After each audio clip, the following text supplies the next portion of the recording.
Ukrainians, which has been set up. We will welcome a certain number of academics from Ukraine very, very soon.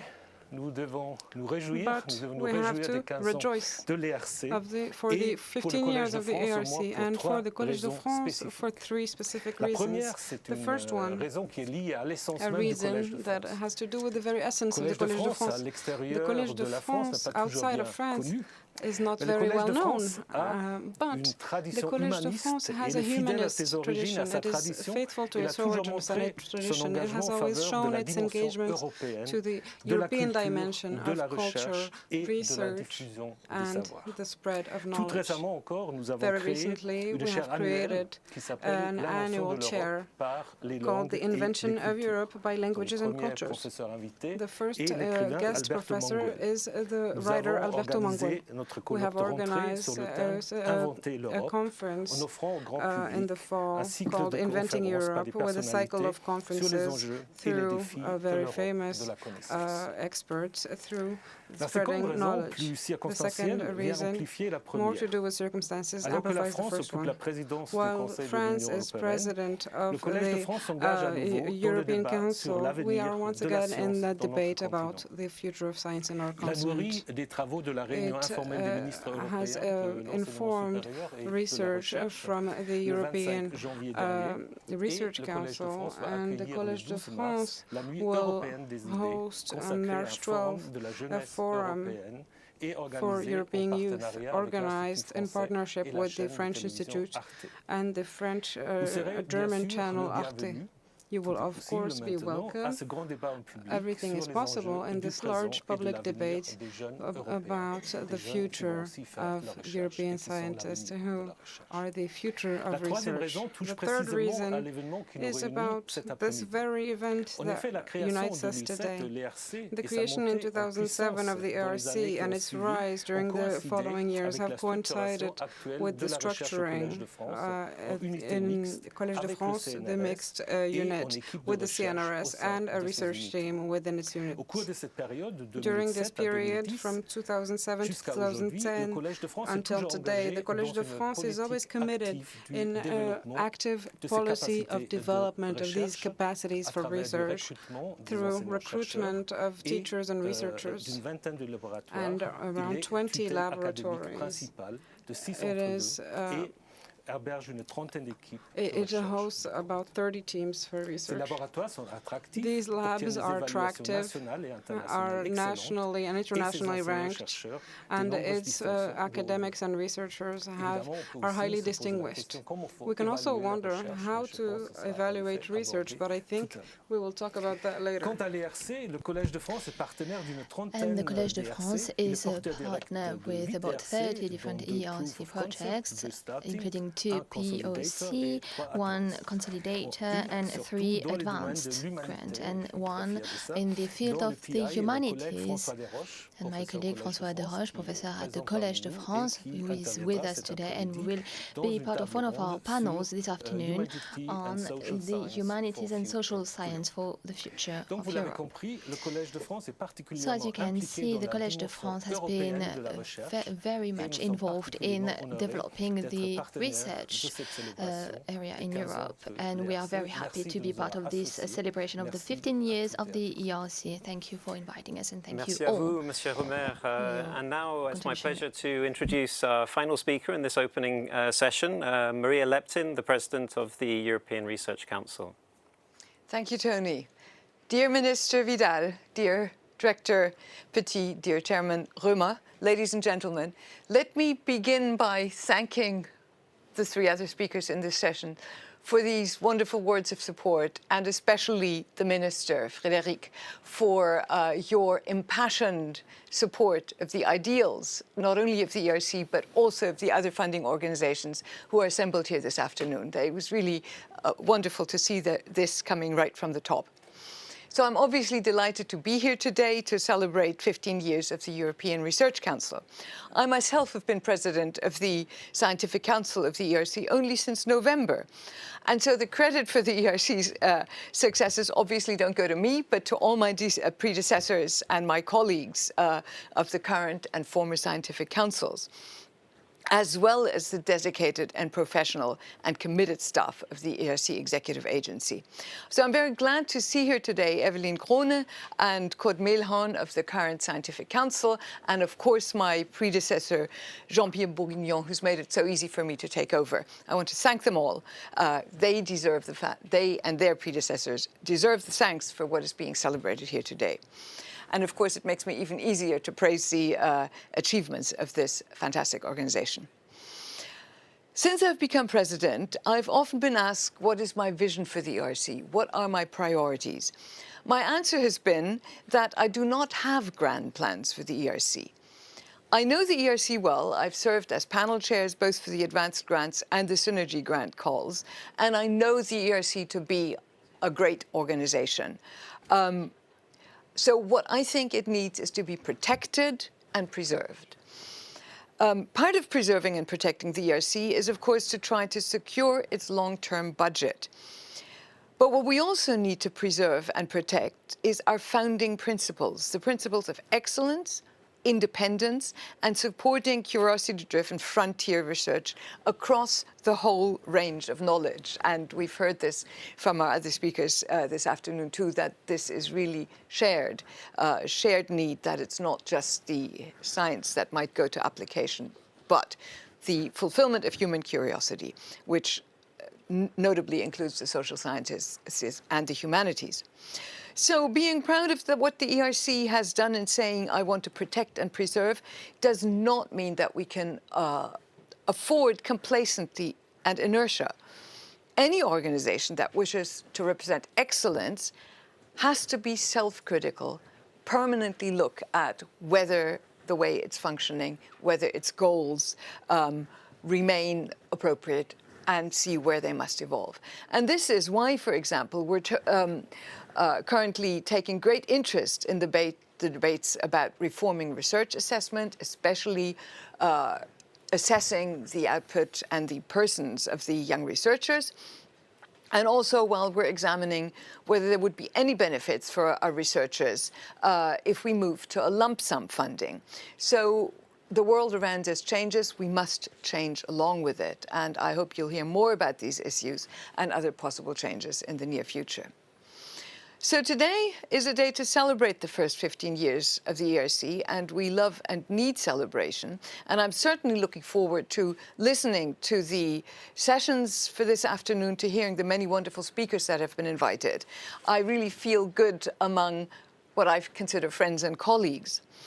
But of course, unfortunately, and with real sadness, I cannot end there as I would like to. And it's not only because of the sad situation that we're witnessing this very week with the terrible events in Europe that we thought we had banished to history, with the dictator ordering his tanks across internationally recognized borders. This forces us to look beyond this event. And I'm grateful for Antoine for his strong words on this topic.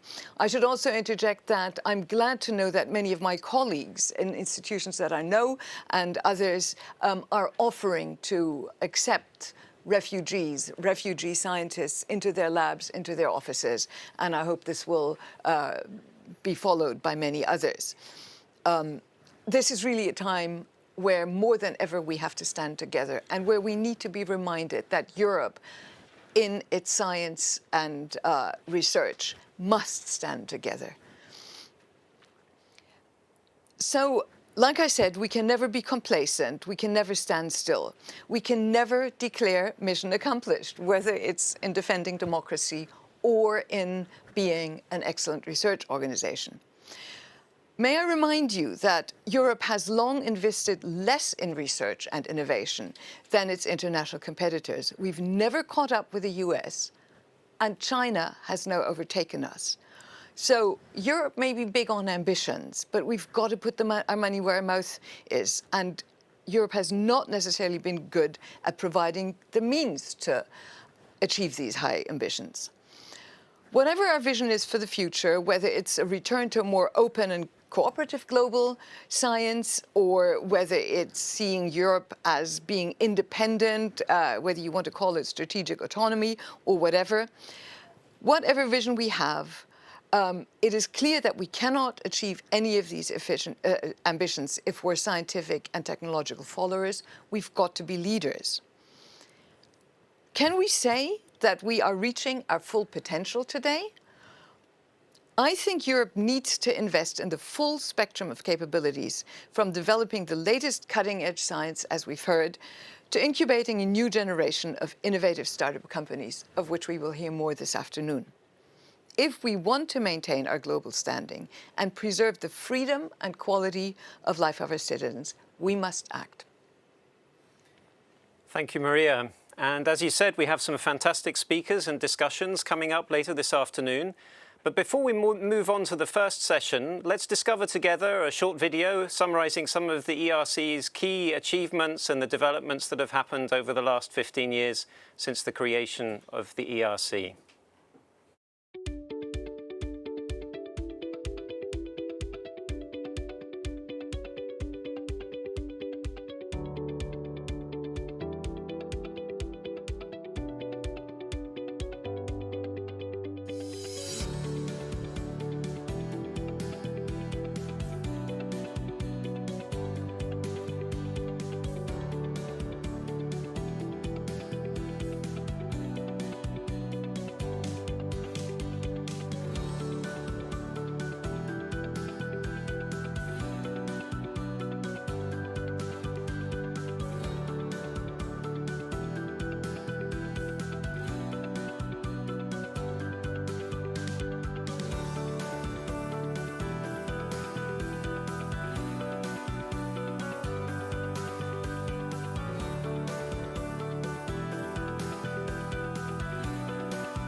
Welcome back to our first panel discussion this afternoon, which will look at the ERC, Frontier Science for the Benefit of All. The panel brings together distinguished representatives of the G6 network, which unites 6 large multidisciplinary research-performing organizations located in Europe, the Centre National de la Recherche Scientifique in France, the Consiglio Nazionale delle Ricerche in Italy, the Consejo Superior de Investigaciones Científicas in Spain, the Helmholtz-Gemeinschaft Deutscher Forschungszentren, the Leibniz-Gemeinschaft and the Max-Planck-Gesellschaft from Germany. And our panel will be chaired by Jean-Pierre Bourguignon, a mathematician by training who's had a long and distinguished career at the CNRS, also teaching at the École Polytechnique and being director of the Institut des Autres Études Scientifiques.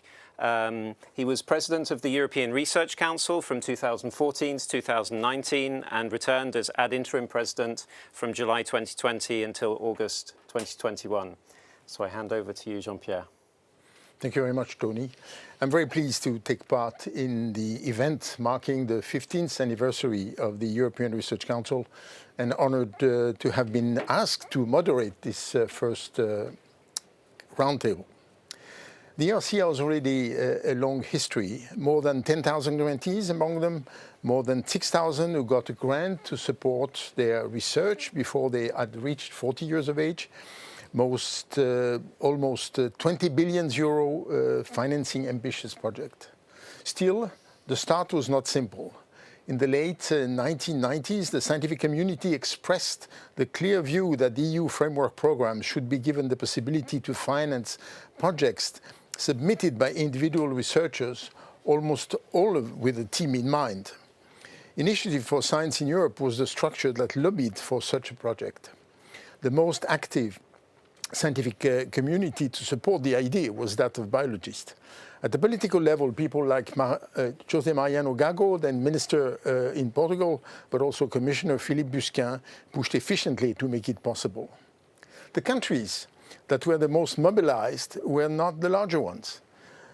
They often had the feeling that they had the appropriate means and structures, but rather countries like Denmark, Sweden, Portugal, and the Netherlands. After a tough battle to determine the structure managing the ERC, a compromise could be found. The ERC would be part of the Framework Programme 7 with a real autonomy guaranteed by the fact that its governance was given to its independent scientific council. The ERC could finally get off the ground in 2007 thanks to the dedication of a number of people also in the European Commission. Of course, we should not forget the extraordinary role played by the founding fathers and mothers, the members of the first ERC Scientific Council, chaired initially by Fotis Kafatos and then by Elgar Novotny.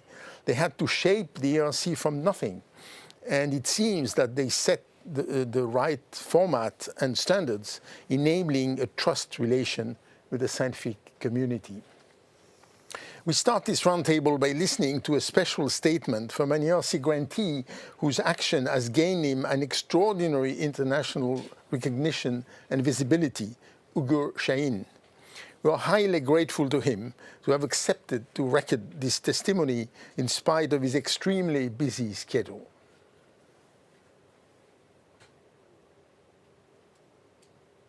Ladies and gentlemen, I am honored and humbled to speak today at the European Research Council's 15th anniversary event. I am Ugur Shahin, scientist, professor at the University Hospital of the Johannes Gutenberg University Mainz, and CEO and co-founder of BioNTech. In January 2020, when the genetic sequence of the SARS-CoV-2 coronavirus became available, our team at BioNTech initiated an mRNA vaccine discovery program to fight the pandemic. Our project Lightspeed was able to discover our vaccine candidate BNT162b2 as the first effective COVID-19 vaccine in less than 11 months. It is the first mRNA drug and the first drug of any type with proven efficacy as a COVID-19 vaccine. It received conditional authorization or was authorized for emergency use in many countries worldwide. More than 1 billion people worldwide have already been vaccinated with our vaccine, saving millions of lives. The discovery validates messenger RNA as a major new tool to help to address the pandemic and other potential threats. Well, this recent part of the story is publicly well known. What is often not told is the long story behind, which is more relevant for today's event. My partner Özlem Türeci and I have studied mRNA vaccines and the immune system for nearly 3 decades. We believe that mRNA had a broad transforming potential and could fight diseases by modulating and redirecting the immune system. Our work has always been driven by 2 passions. One is curiosity, our desire as scientists to explore uncharted territory, to understand how biology works, the mechanisms to solve difficult puzzles, and to overcome technological challenges. The second is purpose, our desire as physicians to help patients to translate science into survival. Curiosity and purpose, they do not represent opposites. We believe that both perfectly complete each other. Our original vision was to redirect the patient's immune system to fight their cancer. Since every cancer is unique, we had the idea to create mRNA vaccines that were individually tailored to each cancer patient, a concept that sounded like science fiction. Our vision served us like a lighthouse in the distance that gave us direction in our research. As scientists, we didn't voice this bold vision because there were so many unknowns. There seemed to be so many reasons that what we had in mind was utopia and would not work. When we started our research, there was no evidence that mRNA vaccines are an important research area. There was only a small community of mRNA scientists, not really recognized, and many who had started to work on mRNA left the field later on.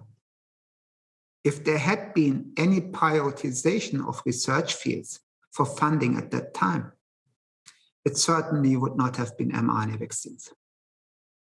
We were lucky that there was no prioritization. So we benefited from an unbiased research funding and were able to apply for and receive funding for our pioneering research.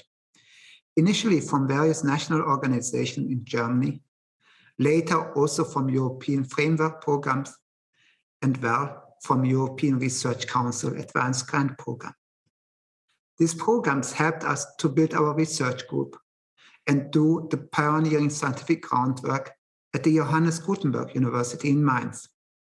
Over more than 20 years, we made various discoveries, allowing us to effectively deliver mRNA exactly into the right cells in the human body, improve the stability of mRNA, achieve strong translation into protein, and mount effective immune responses in vaccinated individuals. When we realized that we could no longer fund our research through academia alone, we started a company. As my partner likes to say, more out of desperation than a desire to become entrepreneurs. This was not easy for us. And it was not made easy for us to balance our roles at the company and at the university. It helped no matter where we worked, we always stick to the same vision and the same scientific principles.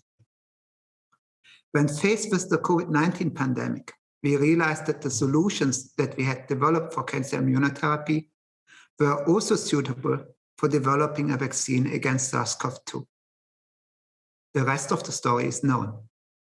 We have been successful, not only scientifically and medically, but also economically.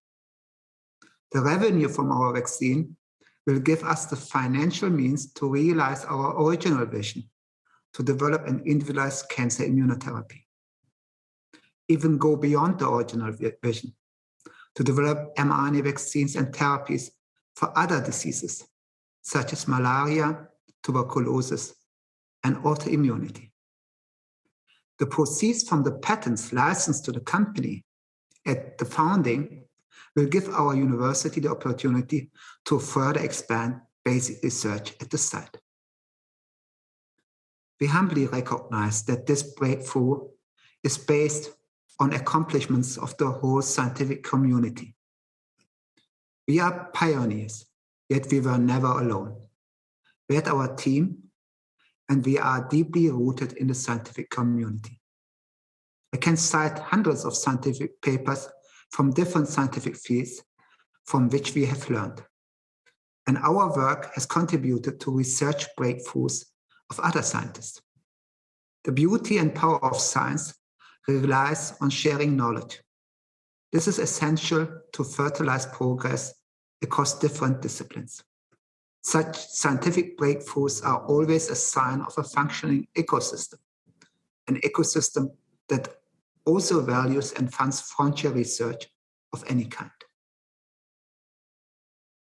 As Louis Pasteur used to say, basic science and its application belong together like the tree and its fruit. It is the cumulative impact of scientific and technology discoveries from various fields over the past 30 years that help to transform a mere concept into a highly potent and versatile technology platform with ideal properties for drug development. Is there a learning for the future direction of the European Research Council? Most certainly it is. Our example shows that groundbreaking innovation requires decades of research and contribution from multiple research frontiers until it reaches maturity to provide benefit for humanity. The success of an idea is rarely based on a single discovery, but on long-term persistence and grit of early pioneers, and on sustained financial support of believers. It depends on the formation of a new research field, interdisciplinary collaborations, and continued funding of a research community over years until a critical mass is achieved. And what is the next big science to fund? Well, it is difficult to make predictions about the future. To borrow a quote from Steve Jobs, we can't connect the dots looking forward. We can only connect them looking backwards. So we have to continue to invest and trust that the dots will somehow connect in our future. What is sure is that we will live in a time of unprecedented grand challenges of global dimension and with relevance for humanity. We can address these challenges only if we continue and further intensify overall funding and investments into frontier and applied research and enable their cross-fertilization. I wish the European Research Council happy birthday and a bright future. Thank you very much, Ugo Shahin, for your wonderful contribution. Now we can turn to the presentations or initial statement by the presidents of the G6. And I turn myself to Maria Carrozza. So as president of the Consiglio Nazionale delle Ricerche, do you see the ERC as a help in your efforts to transform the Italian research landscape? Thank you. Thank you to everybody. I am happy to be here and speaking about ERC, European Research Council, as a president, in my capacity of president of CNR.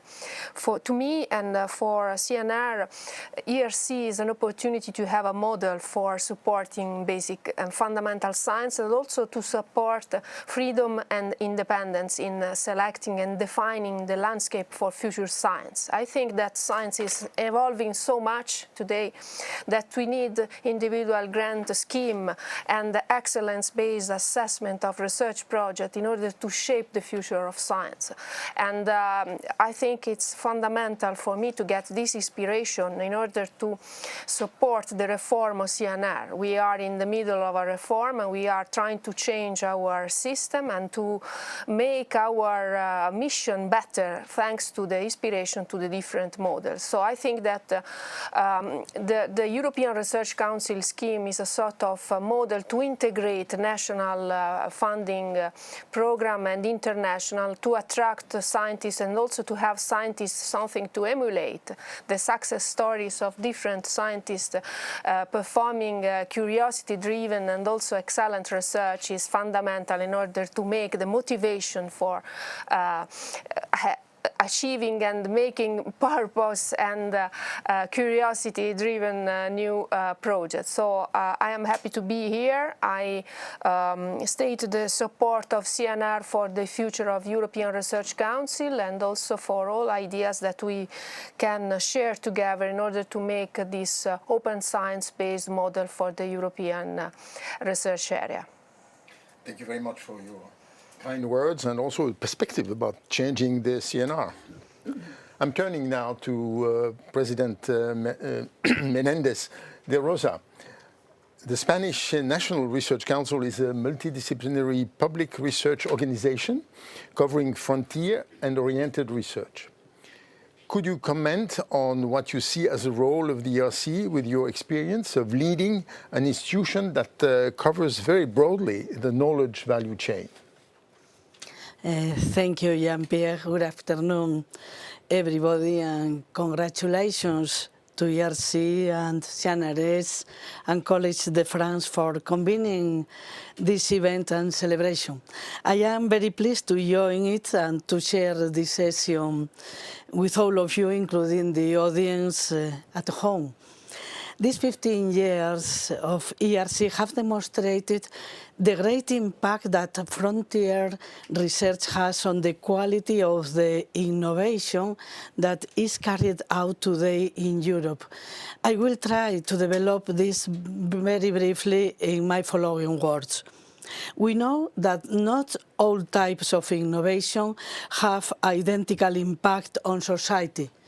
When value knowledge has deeper roots in science and research, innovation is produced with capital letters, and wealth and quality jobs are created.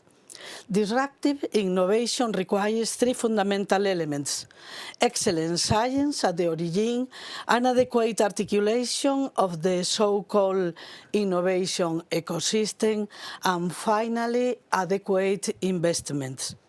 We also know that if the first link fails in the pathway from groundbreaking frontier science to breakthrough innovation, we lose all chances to contribute to the innovation ecosystem.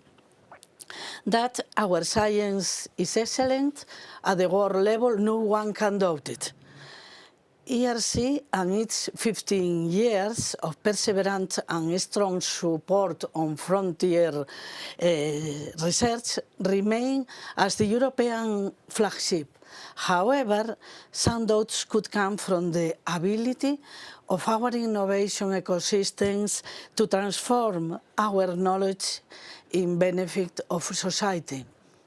And it is here that I would like to emphasize my optimism and additional recognition to ERC based on the recently available results of Pillar 3 of Horizon Europe, Innovative Europe, particularly the European Innovation Council Pathfinder Open and the EIC Transition. These programs follow different funding schemes to ERC, and we could anticipate a higher rate of success for those applicants with more experience in challenge-based research. However, due to some commonalities between both programs, the ERC and the EIC, that is the expected novelty and excellence, experienced ERC researchers are being very competitive in the EIC Pathfinder. And the same goes to EIC transition funds, where a high success rate has been observed for those applicants coming from Pillar 1. The following session, of course, will cover this transition more in detail, and I am going to finish now highlighting that these 15 years of ERC have become the landmark for fundamental research all over the world. And from the Spanish National Research Council, from CSIC, I would like to tell you that we will maintain our efforts to ensure that the actual governance of ERC, with the leadership of an independent scientific council, is fully preserved. And equally, we support that the financial resources allocated to ERC increase accordingly to the already demonstrated success, and more to come. Thank you. Thank you very much, Rosa. Now I'm turning to President Wissler. Lieber Ottmar, the Helmholtz-Gemeinschaft is a comprehensive research organization which supports a number of multidisciplinary research teams. How is the ERC helping you in your endeavors? Well, first of all, Jean-Pierre, it's a pleasure to be here today.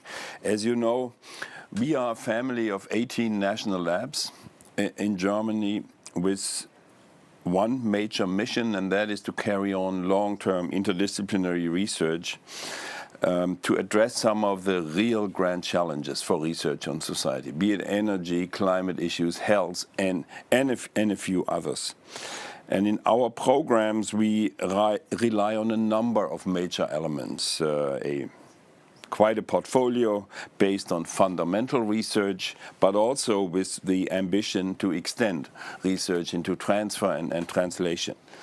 High disciplinarity is part of our DNA, long-term research funding, which you need for this kind of mission. We often rely on excellent cutting-edge research infrastructures, and we also put a lot of emphasis on teaming up with strategic partners, cooperation, interaction at all levels.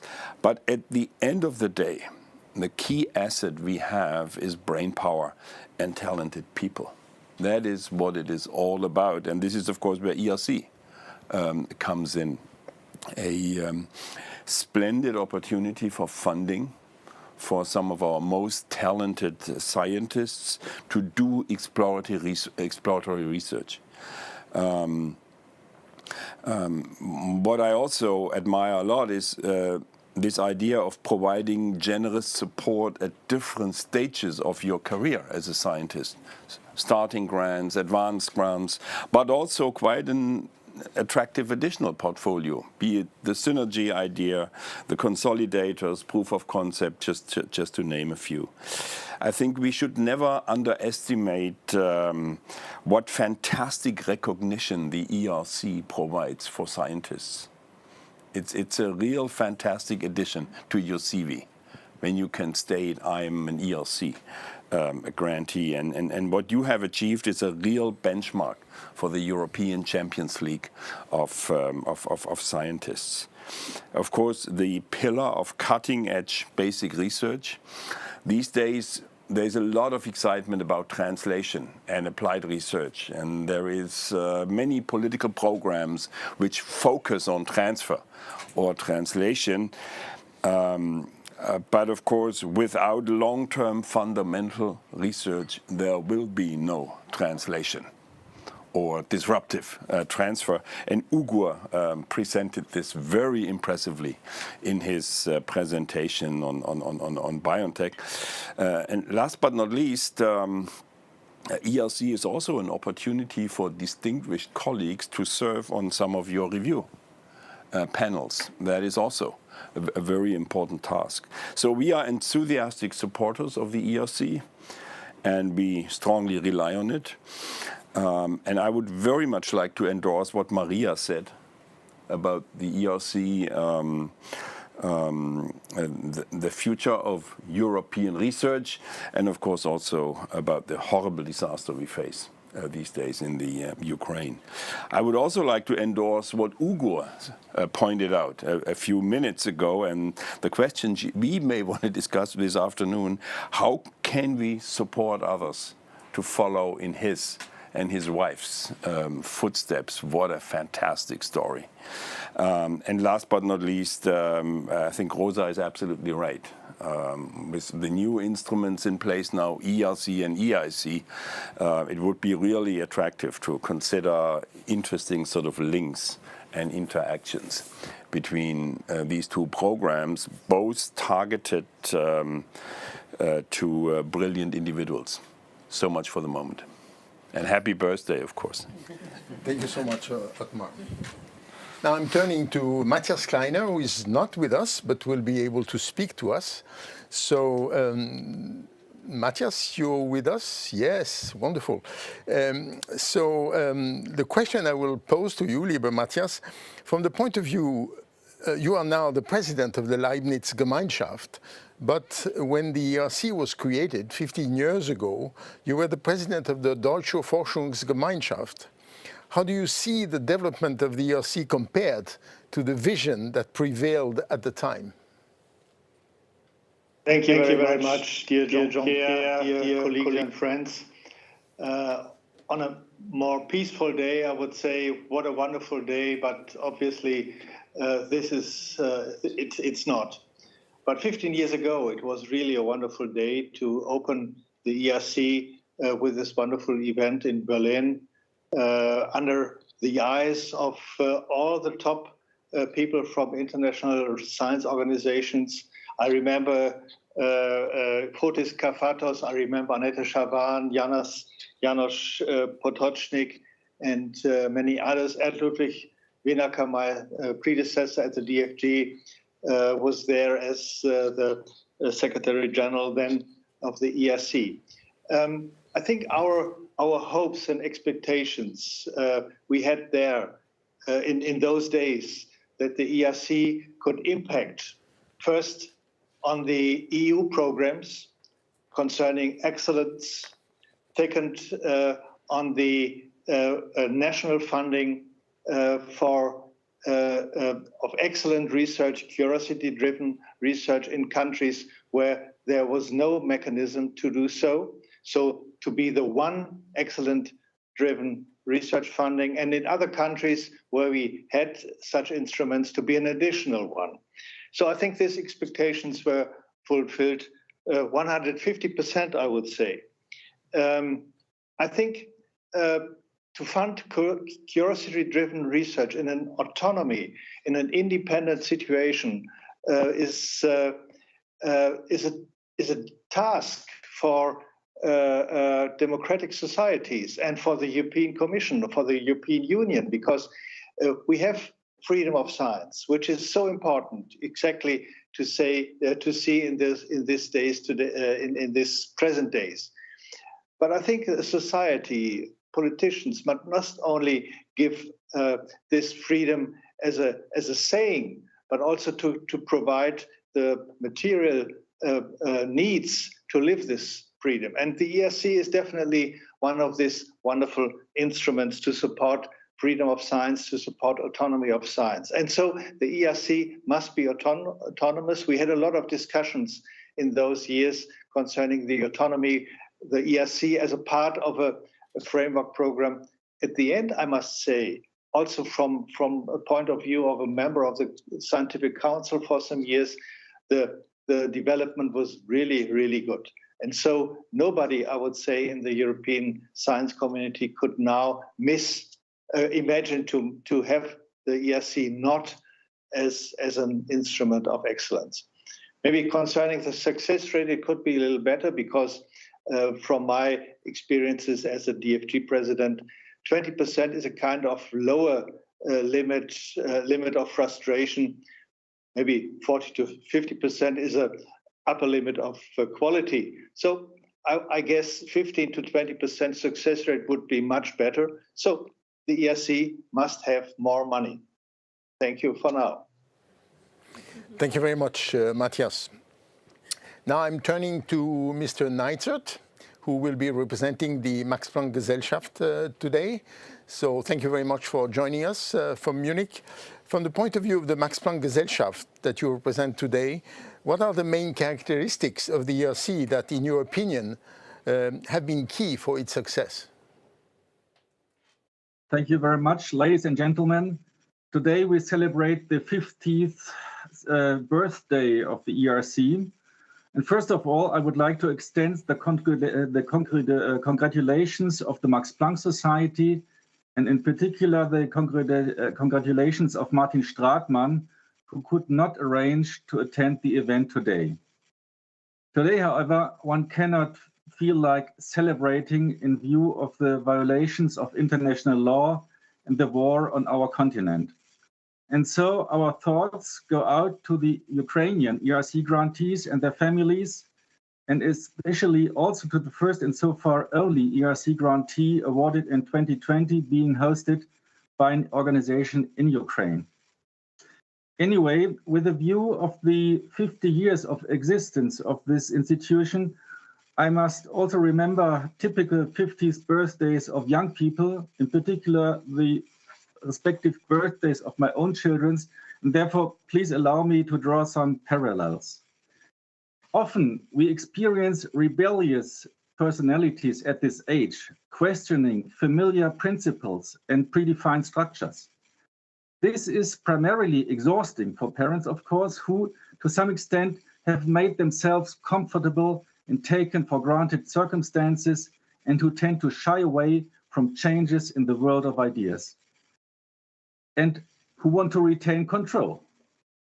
However, if adults want to live up to their genuine responsibilities, they must first have patience, a lot of patience, but they also have a lot of trust in the new generation, which sees the world through different eyes with great curiosity and novel ideas. And this is exactly what also ERC stands for, supporting curiosity and facilitating novel ideas. We know in science that we gain new insights only if we question what is known and proven. And in the long term, it is precisely these new, sometimes surprising findings that offer solutions to problems that we do not even know about today. Regarding ERC, it is precisely for this reason that the ERC, aiming to advance disruptive research approaches at the frontiers of knowledge, is highly dependent on this trust of its parents and sponsors. The founding fathers and mothers have, sometimes with great effort, equipped the ERC with fundamental capabilities and skills with the aim that disruption and revolution on the long term will be transformed into innovation and evolution for the benefit of mankind. And this can only succeed also in the future if the ERC, like a young person, can develop its great potential in freedom and self-determination. ERC therefore needs autonomously designed and managed development spaces that allow breakthroughs. In the past, the ERC has proven that it deserves this trust. Examples of this success have been shown just recently. In addition to patience, trust, and encouragement, the creation of a self-determined human life ultimately requires one more thing, and that's money. This applies equally to young people and to the ERC. Investment in the next generation is just as well spent as investment in an excellent basic research. In other words, investing in the ERC is investing in the future of Europe. Now looking ahead, when we will celebrate the 30th anniversary in 15 years, the ERC should of course have retained its present youthfulness. And therefore, the comparison with a young person ends here. Basically, the ERC must always remain 15 years old.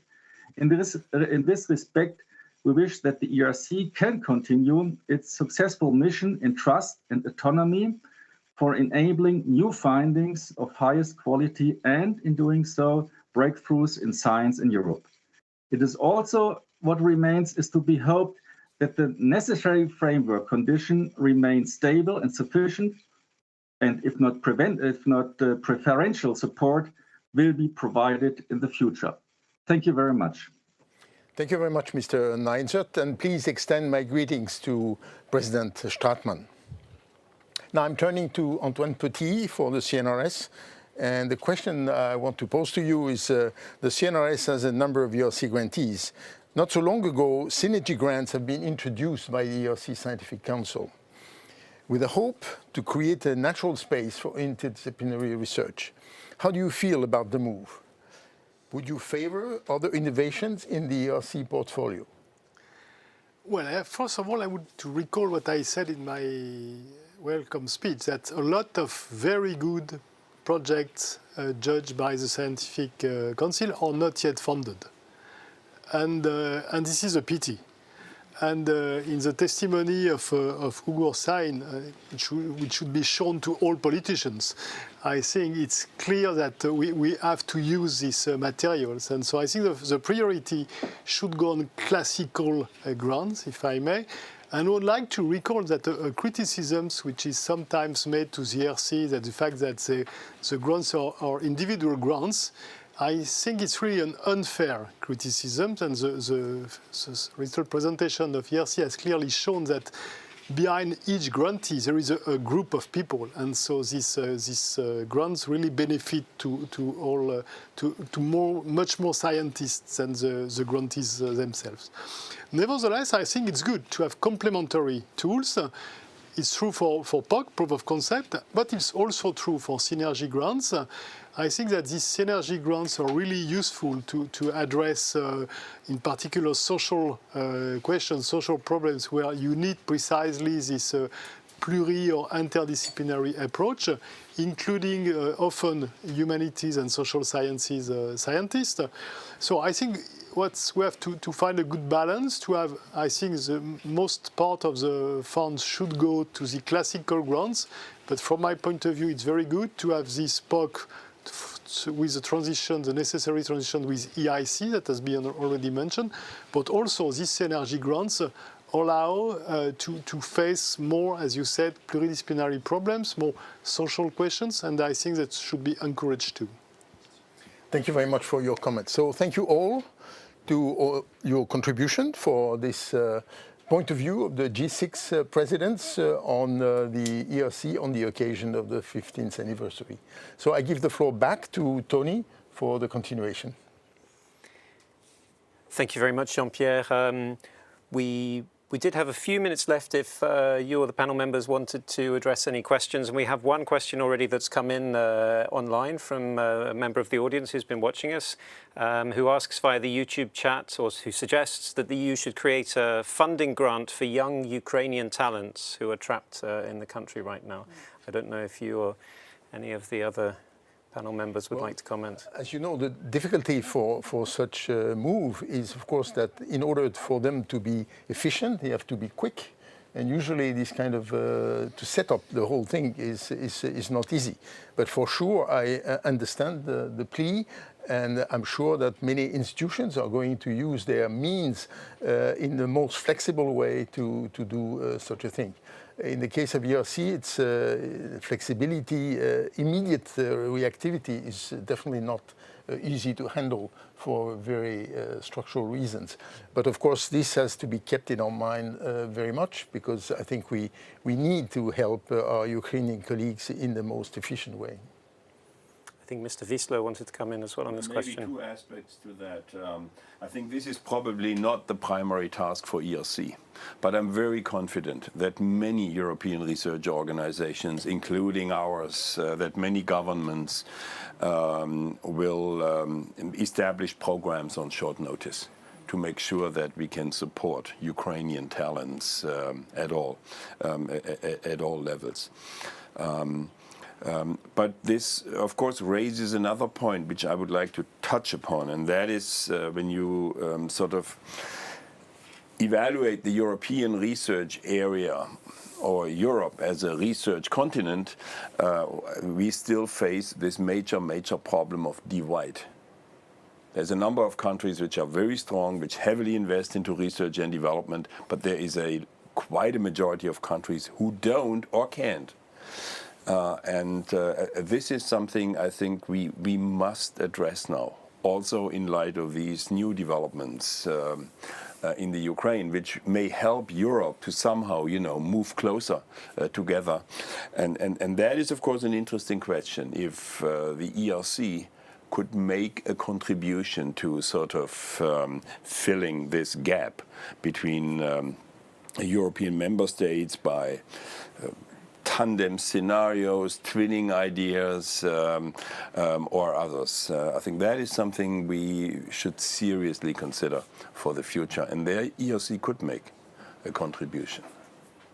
Thank you for this suggestion. I think Antoine wants to come in as well. I agree on the fact that probably we have to go fast and to be very efficient and reactive, and we have already some programs, national programs, and I would like to emphasize on what explained Thomas Romer, the head of Collège de France. We had in France a POST program which has been built to welcome people from Syria or Afghanistan, and can be used also for our colleagues from Ukraine, and it's absolutely it's operational right now, and I think it's probably better to face the current situation. Okay, well, if there aren't any further comments, I would like to thank Jean-Pierre very much and the speakers in this first panel session this afternoon. It's been a very interesting and rich discussion. Just a heads up, our next session is going to be tackling innovation. So please go ahead and post your questions already in the YouTube chat for our speakers who will be joining us shortly. You can also participate in the online conversation on Twitter using the hashtag 15yearserc, and it's great to see a number of people wishing the ERC well on its 15th anniversary on social media. So please continue the conversation there.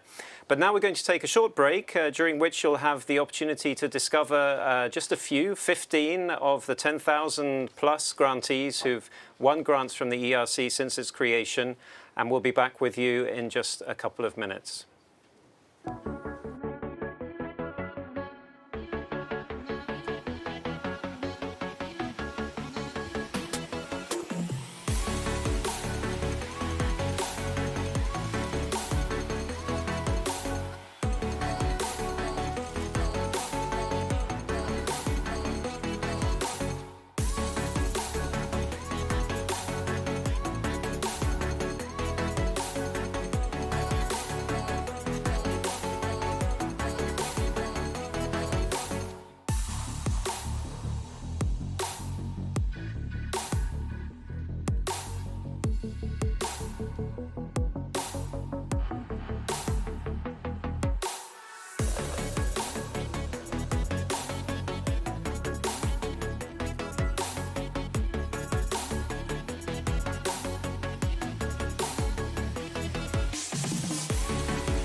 Welcome back. Very happy to have you back with us this afternoon for our second session, which is going to be looking at from the European Research Council to the European Innovation Council, from pioneering research to market. And I'm very pleased to introduce the moderator of the session, Kurt Melhorn, who's Director Emeritus of the Max Planck Institute for Computer Science and co-founder of Algorithmic Solutions GmbH. He supervised some 80 PhD students and the same number of postdocs, many of whom went on to become faculty members. He's a member of the ERC Scientific Council and chairs our working group on innovation. Over to you, Kurt. Thank you, Tony. Good afternoon. The world has changed dramatically since I was born. When I was born, there were no computers. Now, each one here carries a powerful computer. We don't call them computers anymore, we call them smartphones. When I got my PhD, my university had one mainframe, which was much less powerful than what I have in my pocket today. So it's a dramatic change. Let me give you a second example. I had to undergo heart surgery a few years ago. This type of surgery was started in the 70s, first on animals, then slowly it became into clinical practice. At the beginning, the death rate was enormous. Now it's a routine operation. In fact, the risk that something would happen to me during the operation is less than something happens to me when I ride my bike to work. So it's very, yeah. My father, if he had had the same condition, he would have died. Yeah, so the world has really changed dramatically, and much of it goes back to basic research. Now, how do I turn on the slides? Can I have the slides, please? I cannot. Okay, then let me continue. Now, okay. Okay, so we have a round table here. I will introduce my three speakers later. So there is Amanda, there is Dario, connected through video link, and there is Peter. And I want to make a short introduction. So innovation rests on basic research, but of course there is a lot more to be done to convert basic research into innovation. I work for the Max Planck Society, so I start with a quote from Max Planck. Insight must precede application. There are many ways from basic research to innovation. People is a very important one. People carry the knowledge from basic research into the companies. There is licensing, there are spin-offs, there is consulting. So there are many ways from basic research to innovation. The ERC has introduced some 10 years ago the proof of concept grant. This is a grant which appeals to grantees with an entrepreneurial spirit. Maybe 10% of our grantees have this spirit and apply for a POC. It's a small grant, 1,500K, and it helps ERC grantees bridge the gap between their research ideas and social and commercial innovation. Now, of course, 150K cannot really bridge the gap. It's the first step. And fortunately, there is now the EIC. And I think the ERC and the EIC, we have different missions. Our mission is fundamental research. The EIC's mission is innovation and economic impact. We are, in a certain sense, competitors. We compete for the love of the politicians. We compete for money. But there is also, and this is more important, there is a lot possibility for synergy. The ERC projects perform world-class research, and some of them have the potential to become world-class innovations. The EIC has the connections to industry, the connections to capital. It has grants for scaling up, support for scale-up. So it's a win-win situation. And we have started about a year or 2 years ago now, a joint group, a contact group between the EIC board and the EIC council. I'm co-chair of this group. And I would say now we have started two major activities. One is in our first meeting, our side sort of expressed the hope that we could create something like, we called it a super POC. 10 times the funding for 10% of the successful POCs. That's how I presented it. And the EIC said, well, I think we have the right thing, namely EIC transition. And we got off for a good start. 26 of the projects that were selected under the first call of the EIC transition are based on POCs. And we have also started joint ERC-EIC workshops that bring together scientists, startups, venture capital, industry. We had one on translational medicine this year, and we're going to have one last year, and we're going to have one on energy this year. Now I turn to the first panelist, which is Amanda Silva Brun. She's a French-Brazilian researcher. She works for CNRS at the Laboratoire for Material Science and Complex Systems here in Paris. She has 2 PhDs, one in pharmacy and biology. She has an ERC starting grant, but she has also a grant from the EIC. She got the Medal for Innovation last year of the CNRS, and she's co-founder of 2 companies. Amanda, it's your turn. Okay, so good afternoon. Thank you, Kurt, for this introduction. I'd say that I'm really pleased to be here to talk about fundamental science and also innovation. And more particularly, I would like to talk about my goal to turn cell dust into a medicinal product for regenerative medicine. So I hope you are curious about this term cell dust. And how we are going to manage to try to convert this in therapy. So I'll tell you more. So some decades ago, researchers observed that cells were able to release particles. And they considered that these particles were waste, were cell dust. So today, now, we know that these particles, they carry biomolecules and they participate in cell communication. And they are named extracellular vesicles. So I'm really fascinated about this. This is a real part of my life, a big part of my life, these extracellular vesicles.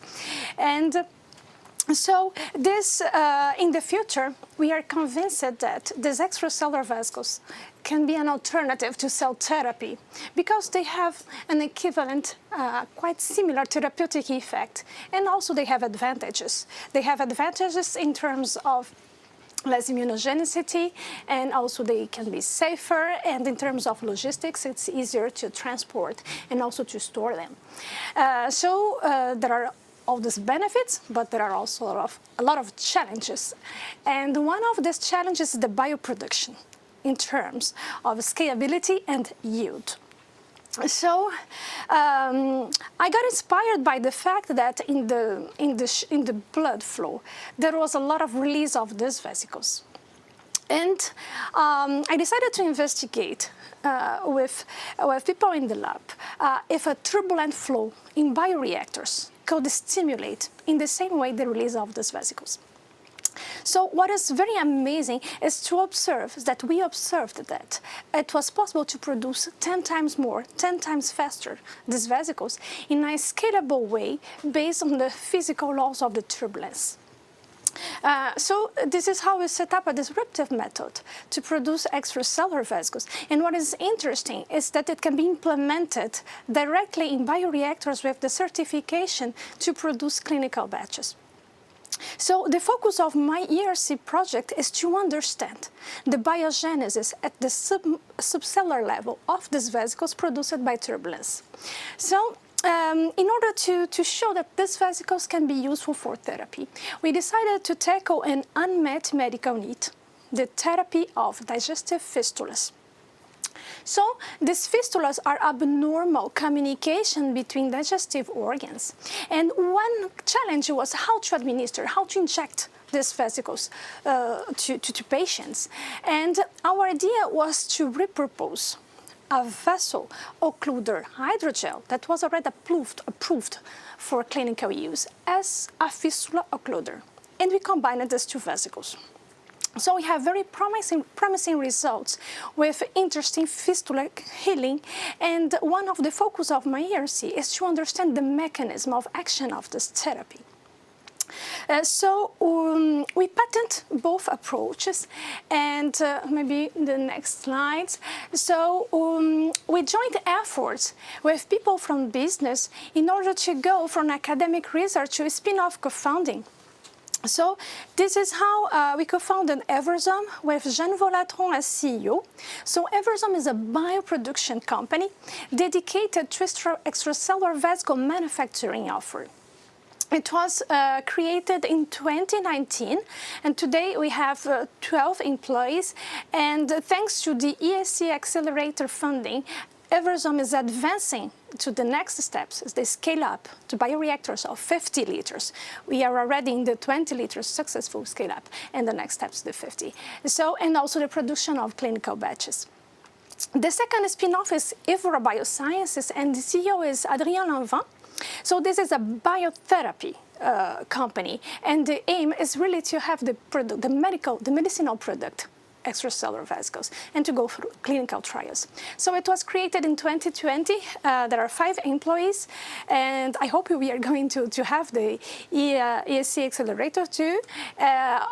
We have already IT Health, and so this is why Evora is advancing through the clinical translation of extracellular vesicles. Thank you, Amanda. This is very, very impressive. We turn to Dario. Oh, how do I? Oh, here he is. No, I need to go back one slide. Here, yeah, Dario Poli. He's associate professor at the University of Milano. He got an ERC consolidator grant, proof of concepts twice, and now an EIC transition. He's also co-founder of 2 companies, Nereos and Spectrophotonics, and Dario will also tell us first one slide about his research and then one slide about transfer and innovation. Dario. Thank you. Thank you very much for the invitation. I'm very glad to be here for this celebration. So a couple of words about who I am and what I do in my research life. I'm from Politecnico di Milano in Italy, And I started my research career in laser physics. Our specialty is to build special lasers who generate ultra-short laser pulses. So these laser pulses are very, very short. These are the shortest event that a human has ever created. Much shorter, much faster than any computer in the world. You have to think that this laser pulse has a duration which is smaller than a millionth of a second. So it's so short compared to 1 second, as 1 second is short compared to the entire life of the world, 15 billion years of the entire universe, let's say. And we do a lot of things with these laser pulses. Mainly we observe molecules, matter, as you see here in this slide. And in particular, I recently focused on applying these laser pulses to microscopy. So you do not only have extremely high temporal resolution by focusing this light onto a sample, but you also have extremely high spatial resolution. It's like shining cells and tissues with a light bullet, because you can shrink the light into a size which is smaller than a micrometer in X, Y, and Z, so in all dimensions. So it's like a bullet which enters a biological material, as you see here in these applications, and interrogates cells and tissues for biological applications in a non-destructive way. So we listen to the sound, to the music of cells, of molecules, and by listening to this kind of sound, we can identify the molecules in a non-destructive way. And then we extract a lot of information. So we apply artificial intelligence algorithms, which are extremely important in order to extract the relevant information from the sample. And then this is my research, but then in the next slide, I talk about innovation. So regarding innovation, I co-founded 2 startup companies with other colleagues of ours who are very brilliant in this sense. I keep my position in the university, but I try to help as much as possible these 2 companies. One is called Nereos, which was founded in 2018. Now it has about 10 people working full-time. And in this company, we build these instruments that you see here on the left, which are instruments that are capable of measuring the colors of the light.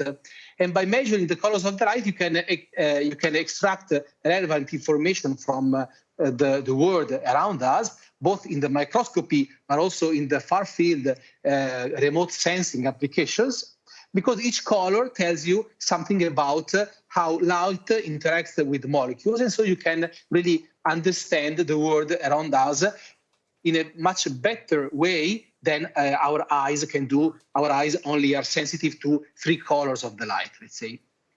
Spectrophotonics is another company, again, using light to understand other properties of matter, in this case, the mechanical properties of light-matter interaction. And then I'm trying to do in my lab also continue to perform photonics innovations.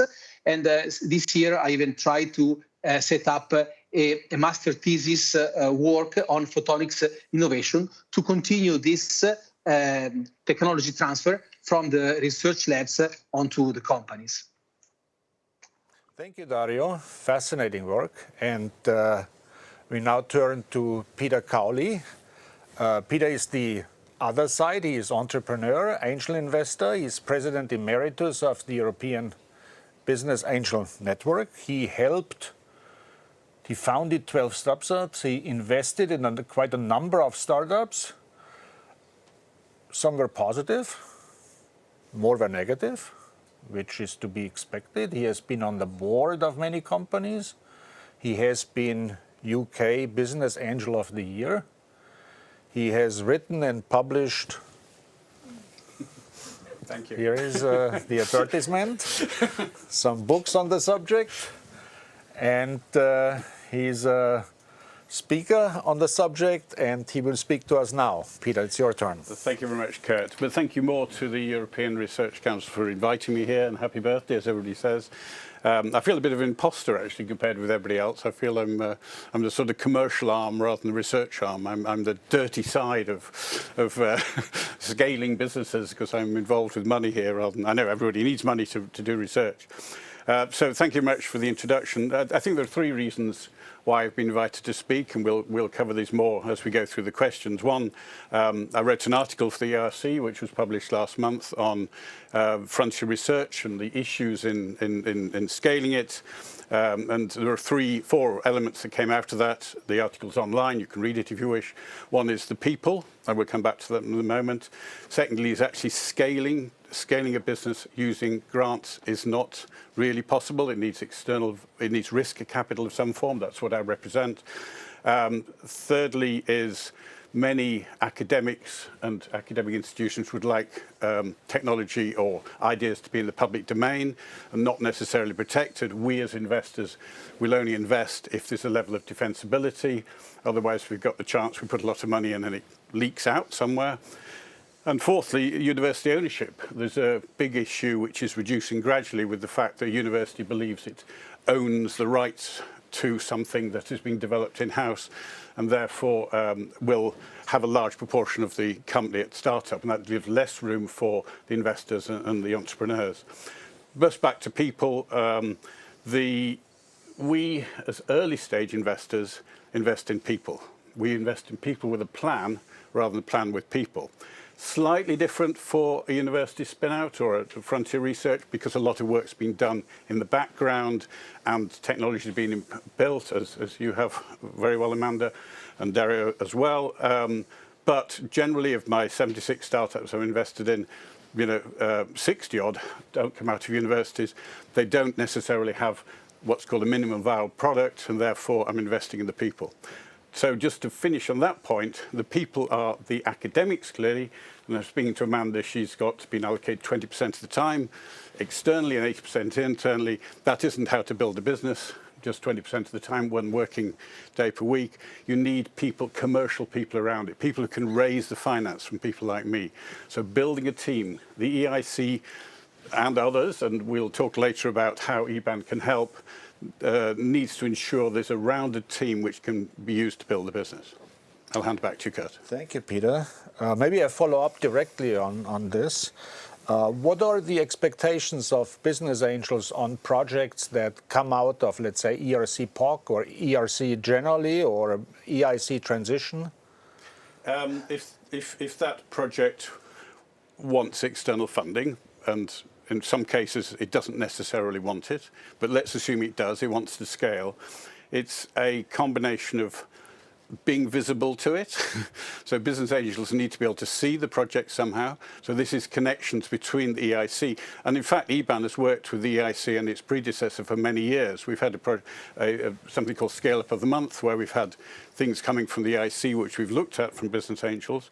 So visibility is really important, whether it's done through competitions, it's done through European-wide events, it's done through some sort of deal flow software. So once they've seen the projects, then we'll look at them and decide whether they're investable. So this then comes back to the people.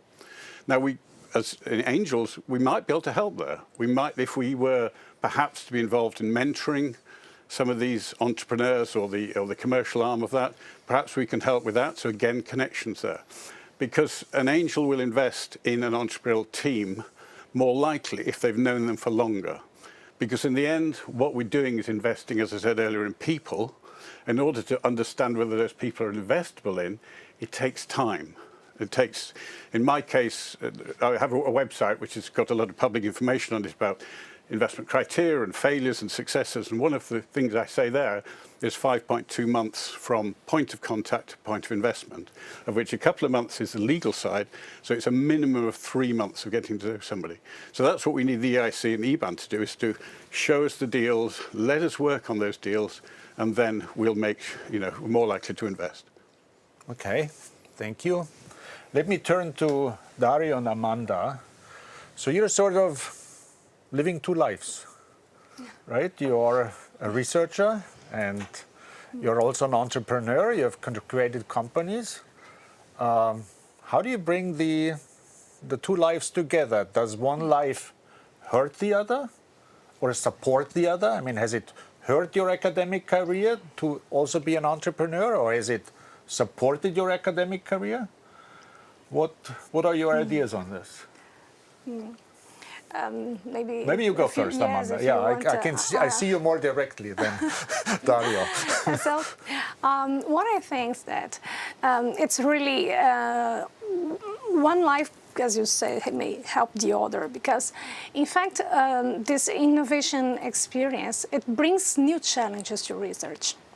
And this is very open-minded.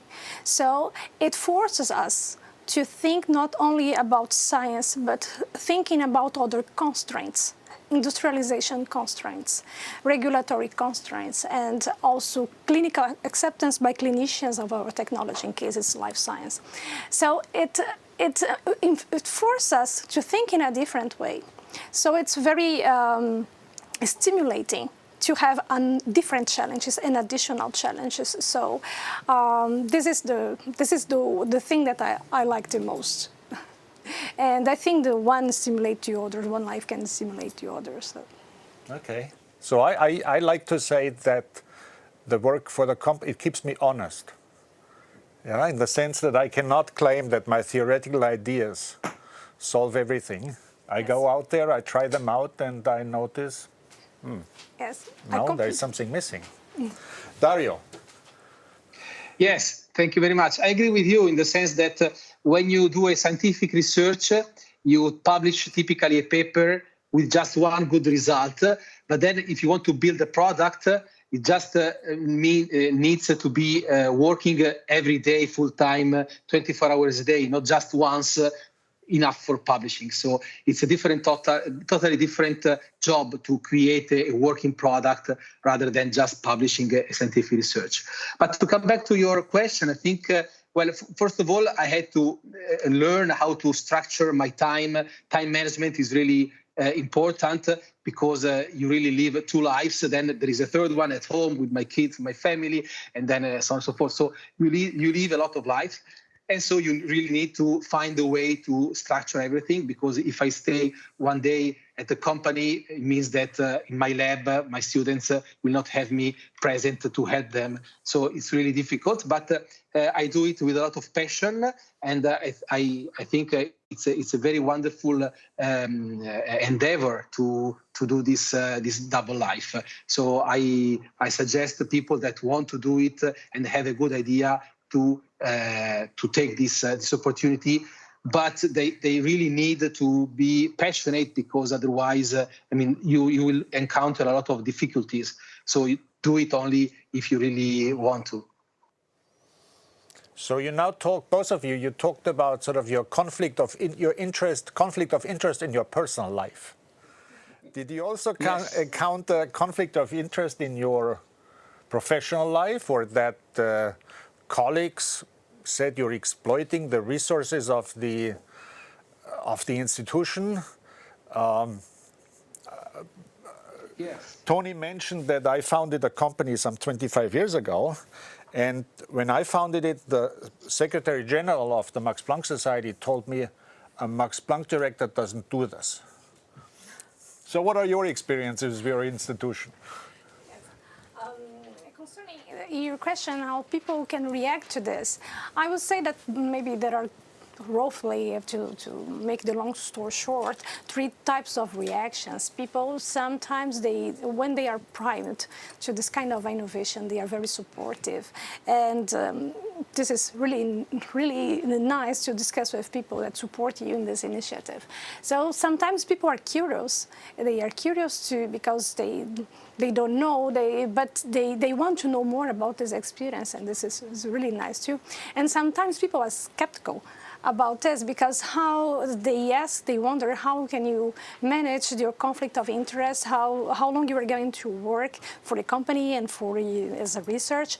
So And I would say that in the third case, it's up to us to be proactive, to show to these people that there are rules, there is a frame, so there are things that we can do and others we can't. And the most important thing is to do something that is in the interest from the public institution you work for. So there is a frame, so we have to explain this. And once we do this work, this is going to be very interesting to spread the good word to people, I would say. Okay, Dario?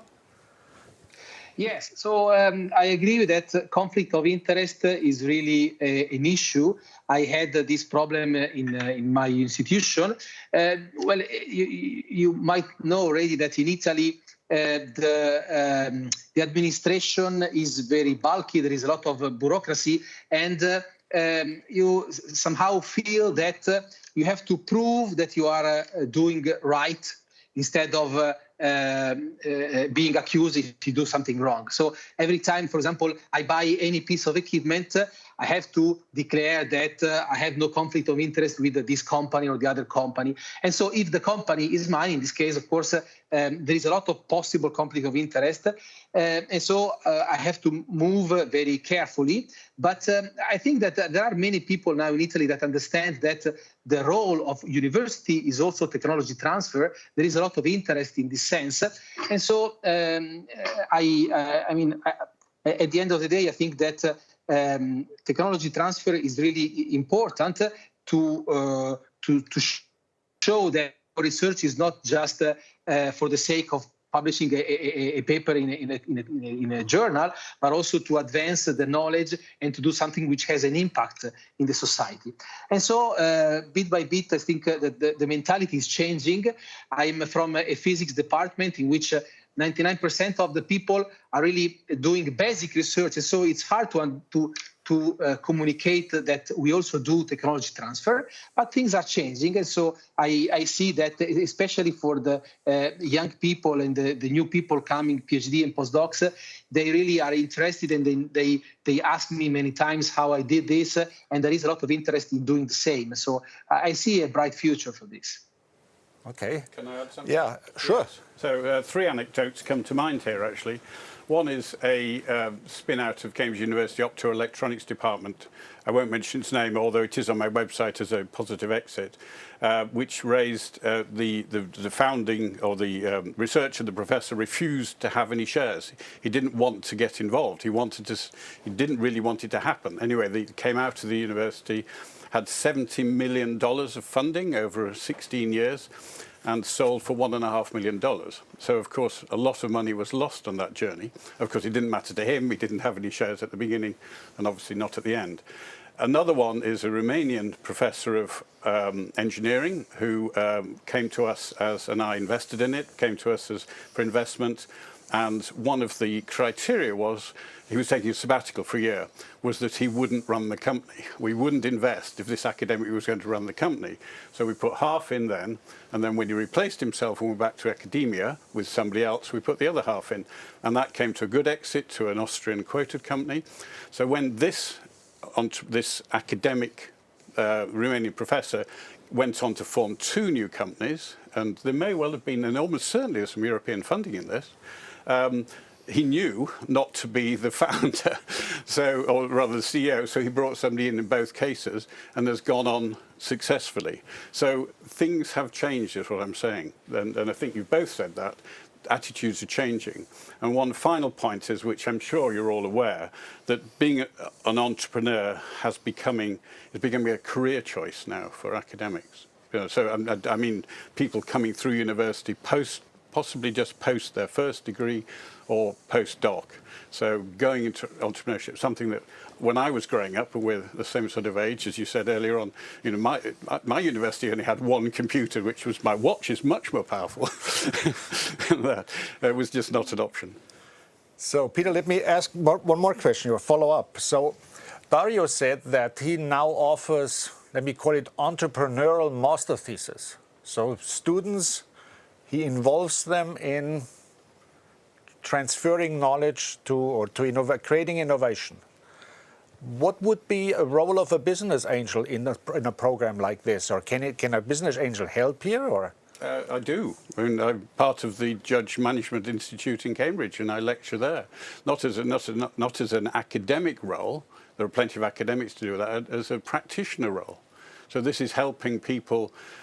These are people in the management school, but there are a lot of people who've come out of technology, have come in to do an MBA of some form, who want an entrepreneurial MBA, or not an exec MBA, but an entrepreneurial MBA, who want the sort of advice and mentoring, and whether it's delivered in lecture form, whether it's delivered in book form, whether it's delivered in mentoring form, to lead them through from their background into some sort of business that they can. So yes, we can do that, and not just me. Any advice for Dario? No, I think he's doing a great job, I suspect. I obviously haven't looked at what course he's running, but talk to your Italian angels locally. Dario, you're muted. Are you back? I'm not muted, I'm sorry. Can you hear me now? Now we can hear you. Before I only saw your mouse moving. Okay, sorry. So I was saying, in case of success, if the master's thesis students will manage to build a successful story, then I will come back to you, maybe. Okay. Tony, do you have any questions in the chat? Yes, we do have at least a couple of questions, actually. The first one is asking what can be done to increase the participation of researchers in the EIC Accelerator Programme?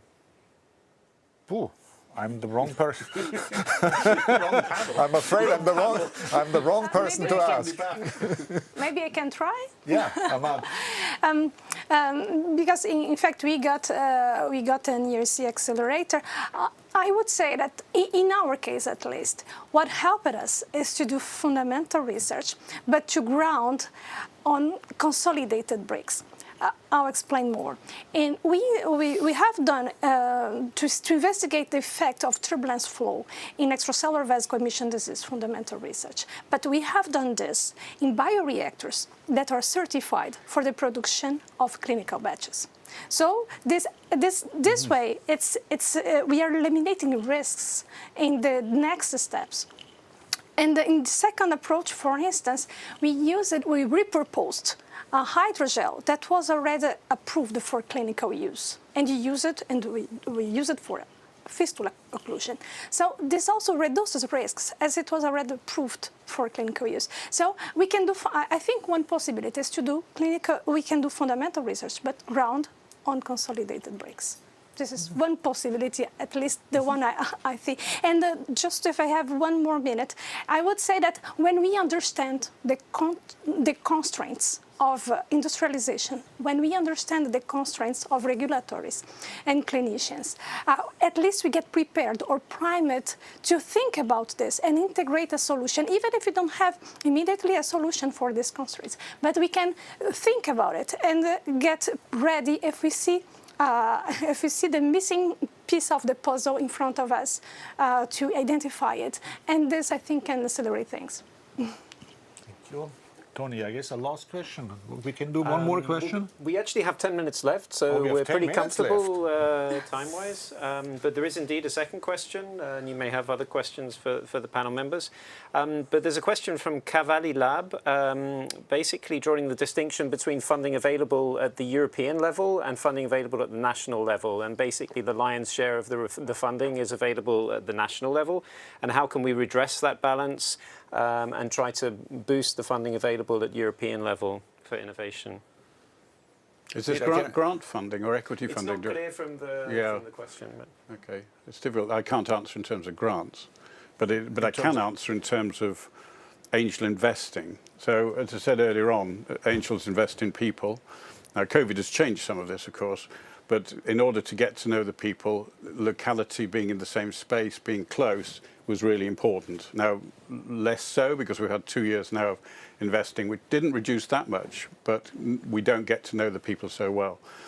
But this does mean that cross-border investing, something that IBAN has been working on for a long time, is difficult. And one example, for instance, is the Med Angels, which is the Mediterranean Angels, where the capital is north of the Med, obviously, and there's plenty of entrepreneurs in the south. So this is getting the capital to move south across into North Africa and around into the Middle East. And the way that's doing is by getting an angel to know an angel in another country and investing through that angel. So the trust that's needed in order, if you were the entrepreneur, which you obviously are, if I was investing in your business, I need to trust you because I'm going to give you a load of money, or I'm going to give Amanda a load of money. I want you to go off and grow that. So if you can't get to know the angel, then you could get to know, sorry, the entrepreneur, get to know an angel who's got to know the entrepreneur, and therefore the money will flow across border. It's not as easy because it's not the same. So coming back to the national and international, it's easier for an angel to, this is an active angel, this isn't a crowdfunding investor or it's a small VC, to get to know if this physical proximity. I have a rule on my website that says I won't invest in any entrepreneur that's more than 90 minutes by public transport from my home. Seems unfair really, but it's sort of the Silicon Valley mentality to some extent. And this is because of getting to know people. So to come back to the question, yes, investing equity locally within national is the way it's always worked. COVID might have changed that. Thank you. So a question to all three of you. I didn't tell you in advance that I would ask you to do this. Do you have any, Peter, do you have any question for Amanda or Dario? Amanda, any questions to Dario or Peter? Dario, any questions to Amanda or Peter? Who's going to start? Yes, when we were waiting, I asked, but this is something that you already commented on. The main criteria for you when choosing to invest in one startup and not another, because, and I thought this is an interested question because we're looking for, and just to understand how do you consider this. So we already told this in the beginning, but maybe if you want to discuss more about that, you told me this is people, right? The most important criteria for you. And I think this is a really important point because even if the project, sometimes there are some problems, people can adjust the project, but if people are not good enough, they are going to continue with the wrong project. And so this is an important thing that I understood from you. Yes, so just to expand on that, because of course you're the technical founder, you're the academic founder. If I was going to invest in your business, I'd want to see the entrepreneurial team. And one of my rules is, which I stick to pretty closely, and many angels do, is that the team is not just one person. Now, it couldn't be in your case because you're an academic and you've got only 20% of your time. We want the CEO to be doing at least 100%. I mean, it's unfair to do more than 100%, but many do, and you would say you work a lot of hours.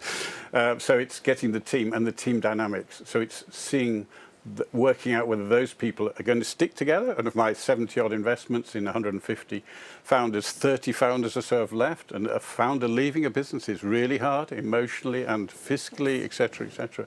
So whether they're going to work together well. So it's getting to know the team. And providing that team looks like it's going to get there, is good listeners, is coachable, it's going to move on as things change. I mean, your market you're looking at now and the market in 5 years' time might be completely different, as you're aware. Then that's what I'd need to see. Thank you. Dario, any question to either Amanda or Peter? I have a question for Peter. I believe that from an academia point of view, typically as professors and researchers, we often develop a technology rather than a solution to a problem. Then sometimes, as in my case, it happened, for example, we come out with a very innovative technology with great potential that was born not because of a push from trying to solve a problem, but because we really developed a new technology. Then we look for a problem to be solved with this technology, which is somehow totally different from probably, I had no chance to read your book, Peter, but I imagine that typically the business school tells you, find a problem and then look for a solution to the problem. What if you find a good solution and then you look for a problem? Would you invest in such a startup company with a great potential, but not yet a clear market to be addressed, but many potential markets?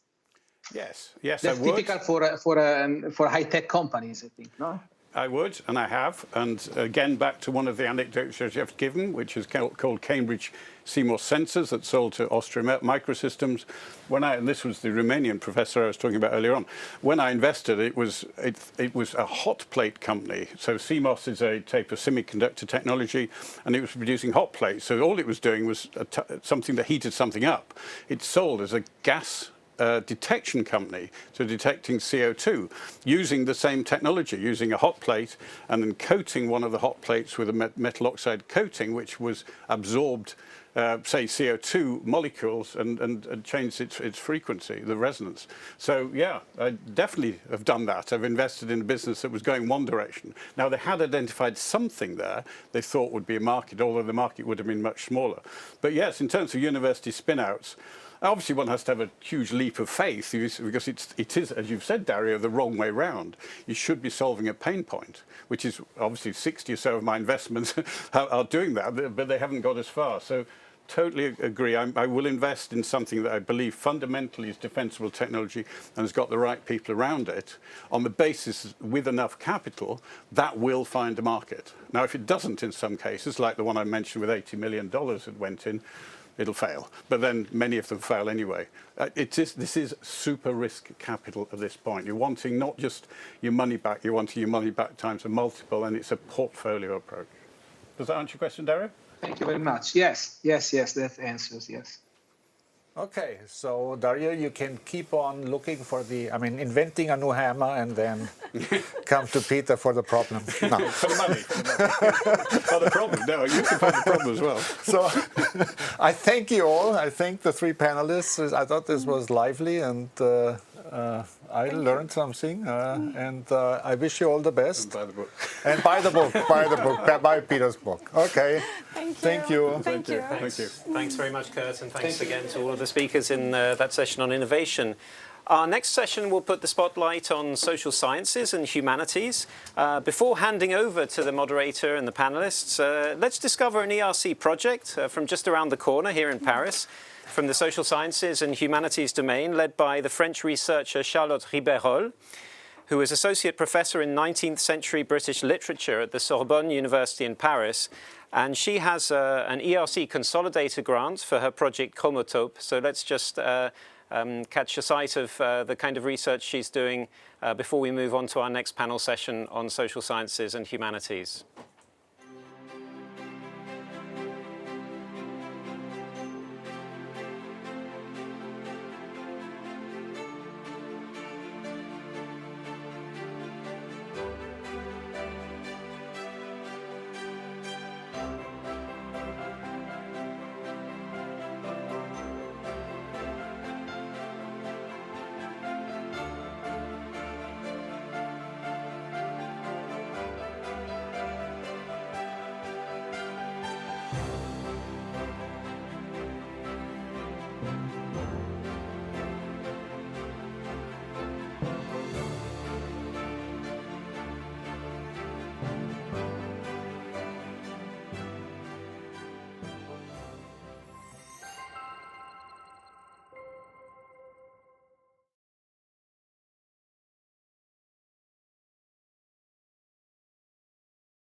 Welcome back to our third session, which is on humanities and social sciences for the future of Europe. And I'm delighted to introduce Eveline Kroon, who is full professor in developmental neuroscience in society, and she leads the Society, Youth and Neuroscience Connected Lab.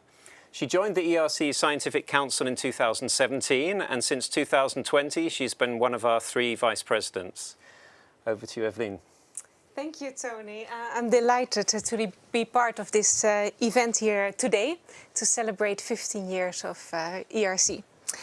It's just a shame that we cannot be all together here in person on this wonderful occasion, but fortunately we can reach many of you through the live stream. So for those of you who do not know me, I'm a professor in psychology, developmental neuroscience in society specifically, and I'm from the Netherlands. As Tony mentioned, since 2017, I have had the honor to serve as a member of the Scientific Council of the European Research Council, and since 2020 as one of its 3 vice presidents. So The European Research Council was first set up in 2007. We're celebrating today the 15 years of its success, and its aim is to provide flexible, long-term funding for high-potential individual researchers. ERC grantees can be of any nationality and work in any field, including the social sciences and humanities. The aim is to give ERC grantees the freedom to develop ambitious projects of their own choosing. So, at the ERC, we fully recognize the value of the social sciences and humanities and the need to support them on an equal basis with the physical and the life sciences. But in these days, when funders insist that every research proposal must demonstrate impact or relevance, when politicians and policymakers want to solve grand challenges and missions, then sometimes we have to work a little bit harder to explain the value of social sciences and humanities. I do not doubt that new and improved technologies can make major contributions to addressing some of the many challenges that we face. But we also desperately need new ideas about how to live sustainably, how to confront inequality, and how we might live and educate ourselves in the future. We need to appreciate the wisdom of other societies and cultures, and those who have previously been marginalized. We need to learn the lessons of the past as well as the present. And that's why I'm very impressed by the work of our 3 panel members here today. And I'm so pleased to introduce right next to me Professor Elisabetta Crocetti from the University of Bologna in Italy. And on my left, Professor François Desroches from the Collège de France. And remotely, hopefully, Professor Filip Matejka from the Economics Institute of the Czech Academy of Sciences. Good to see you on the screen. Thank you. Before we move to our discussion, I would like to ask our 3 panel members to give you a short overview of their very exciting work. So please enjoy. I will start with inviting Professor François Desroches to present us some of his exciting work and recent findings. Thank you so much. The cycle project I've been leading investigated the cultural and intellectual life of Morocco in the 16th and 17th centuries, at a time when Morocco was starting to feel itself like a nation. Under the dynasty then reigning, the Saadians, the country experienced a moment of quiet and wealth because they were exporting sugar to Europe, and this was bringing a lot of money. On the other hand, politically, Morocco was between Spain and the Ottoman Empire and was playing carefully to remain independent and trying to not to be eaten by one of its powerful neighbors.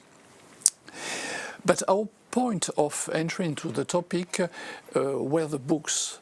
We wanted to understand the intellectual history, knowing what books were read by Moroccan. And we have the luck to have almost entire Moroccan library of the time, the library of a sultan, in the Escorial, close to Madrid, because it was taken on a boat, a French boat, carrying the books from Safi, near Marrakesh, to Agadir, because the sultan had some problems locally and fled hurriedly with his books, because he was also an intellectual and wanted to have his books with him. And so they were taken to Madrid, and we can study, and it's very interesting because the books are speaking, so to say, speaking through the materiality, because the paper used, the bindings, the scripts tell us something about the way in which they were made and used.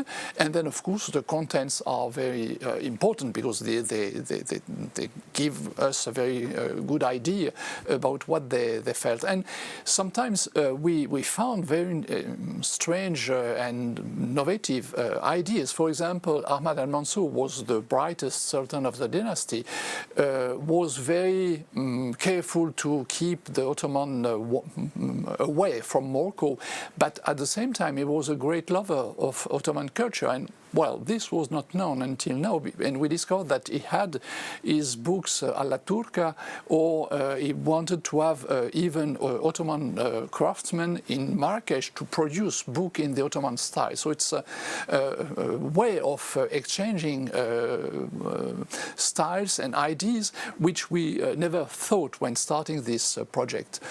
Intellectually, Morocco was a little bit in a kind of dependence from the East. Books were bought in lots from Cairo, for example, and we have now discovered a lot of information about the prices of the book. We didn't know how a book was worth at that time, but now we have plenty of information about this, and we know how much the sultans paid for bringing these books to their place. One interesting thing is also the encyclopedic aim of these sultans. They wanted to have, like Pic de la Mirandole, the Omnire Scibili, a library covering every aspect of knowledge, which contrasts with the idea we had that this kind of general libraries died a long time ago in the East and were no longer of actuality in Morocco at that time. But no, we think that it was probably because the Saadian were claiming for the caliphate. They said they were descending from Muhammad and they wanted to be head of the Muslim world. And so it was a way of having in their library the entire Islamic world at between their hands. And it's also a very interesting period because we are just between the fall of Granada, 1492, and the expulsion in 1610 of the last Muslim communities of Spain. Because, of course, after Granada fall, Muslims remained in Spain, and they were expelled at the beginning of the 17th century, 2 years before the capture of the boat. And we could think that Spain, Muslim Spain, was completely lost, but it's not the case. Actually, the Moroccan cared a lot about this marvelous country which was definitively lost, and they dreamt of having it again. And there was kind of let's say fascination for this culture of and history of Islamic Spain, which was preserved in Marrakesh. And one of also the very interesting things we found was that there were so close to Europe, but so far there was no dictionary of Spanish, Italian, for example, and we know they were having a trade with Spain, with France, with Italy, but well, they were not interested in or the history of these countries. They had, for example, a lot of histories about Muslim Spain, but nothing about Christian Spain. So it was at the same time an interest for the globality of science, but a Muslim science, not a global universe. One of the fascinating things we found in these books are the notes by the sultans. They were reading with a pen in hand, and we have something which was quite unexpected, opinion about the books. well, this book is rubbish. Oh, yes, well, this is a nice piece of science. And we have, for example, one of the sultans saying, oh, well, I was stolen because there was some unrest. They stole me these books, but the bastard paid, and so on. It was really sometimes very, very harsh. And in a civilization which has almost no archives, it's very funny to see that this information we would never have come to us through the books which are in the Escorial.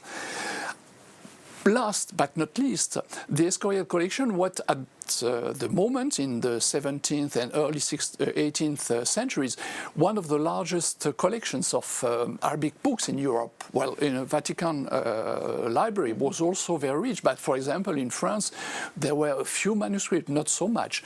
And a catalogue of this manuscript was published by the mid-70s, and it was a gate into Muslim literature and Muslim culture for European scientists, and they started for the Escorial. And so we found a lot of things which were quite unexpected when we started, and we will now publish a book which will help sharing our finds with a larger audience. And to end, I will say that it was really a pleasure to work with a team which was made by members of the countries involved. We had a Spanish colleague, a Moroccan colleague, and myself, so we were once again united as in the beginning of the 17th century. Thank you.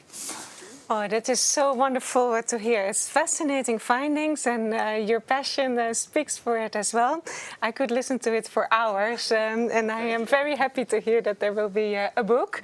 Here in the studio, people are also already nodding that they are so fascinating by this great research. Well, we're very lucky because we have another very passionate scientist here in the studio. Her name is, as I already introduced, Professor Elisabetta Crocetti from the University of Bologna, and would please ask you to also share with us your passion for science and your possibly recent findings.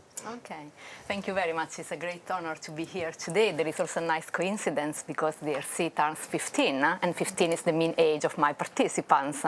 Because yes, my project is about young people, and it's a project about one of the most fascinating questions that all human beings have. Who am I? Which is my identity? So in my project, we try to understand how young people develop their own identity. And we start from the awareness that growing up in modern multicultural societies can be challenging for young people. Young people with a migrant background, like first generation, second generation immigrants, refugees, but also young people without such a migrant background have a variety of experience. They are exposed to different values, to different cultural systems, and they need to find out their own way, their own identity.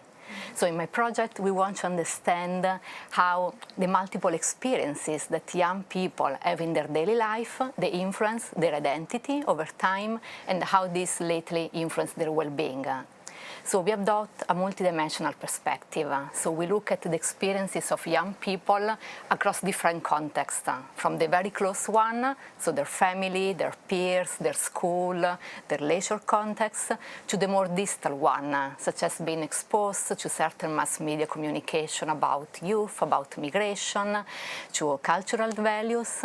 And then we look at identity also multidimensionally in terms of personal choices, but also social membership in meaningful groups, and identification with the more subordinate human group to which all of us belong. And finally, we look at well-being also multidimensionally, starting from physical health with both objective and subjective parameters, psychological well-being, and social integration.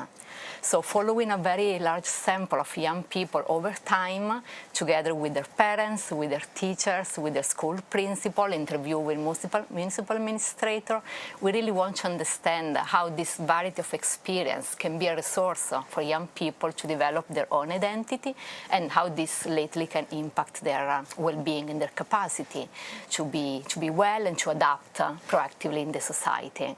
So this is the goal, and of course this is highly relevant for Europe, but not only, because it speaks about social inclusion, and as we will discuss later. Fantastic. I'm so impressed by the broadness of your approach, all speaking to this one question: how can we have these young people grow up successfully? And I think in a world that is confused at this time, it is more important than ever. So thank you for sharing your inspiring story and taking us on your recent findings, sharing with us why they are so important. We're very lucky because we have a third speaker, Professor Filip Matejka from the Czech Academy of Sciences. I give you the floor to also share with us your recent findings and the beauty of your research field. Yeah, hi Evelyn, everyone. So thanks a lot. And so first, I want to add that I'm also very happy to be here. I think ERC is actually, wonderful, wonderful program. Probably, hasn't it been for ERC, I would not be doing research in the Czech Republic still. So this is, that's crucial and very important. And, even more so, I have to stress, especially in these extremely difficult times, that I'm, extremely happy and, even, I would say, strongly surprised how much Europe is pulling together. How the response to Putin's aggression has been strong and swift, and I think this is great, and I'm very, very thankful for that. So now to research. I'm an economist. I study, you would call it, information economics. So in economics, I would say 1/3 or 1/4 of Nobel Prizes have been given for interaction of information and markets, what implications it has for how markets work, how people consume, and so on. If you don't know about the product, you never buy it. If you think you're healthy, but insurance company doesn't think so, the market works very different, and so on. But for 40 years, the discussion has always been about who has the information, who doesn't have the information, or what information is available and what information is not available. Especially in last, let's say, 15 years, because of the rise of internet, there is much more information available than what we can digest as limited human beings. So my research is about implications of our limited attention for how the economy works. And with my colleagues in Prague, as well as around the world, we worked on several different topics. For instance, implications for dynamics of macroeconomy. If a central bank changes interest rate, maybe bankers know about it right away, but my grandma in the Czech Republic doesn't know. She doesn't read about it, she doesn't respond to it, and maybe it hurts her. So now we have new models, dynamic models that central banks use that are based on inattention. We studied effects of inattention on discrimination. It was often said that so-called statistical discrimination can just be solved by giving more information about individuals. Now, imagine if you get a 100-page resume of a minority applicant. Well, you just don't read it. So we described a mechanism and verified experimentally that attention is extremely important in the way how discrimination is formed. Another project that we worked on was interaction of inattention and politics.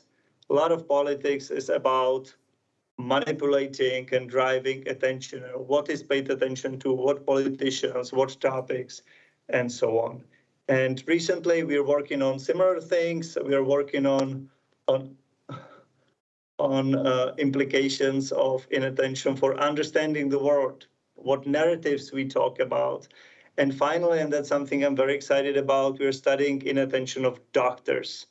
So that means there is a lot of information coming out of IT systems on doctors about tests of patients, about their current state.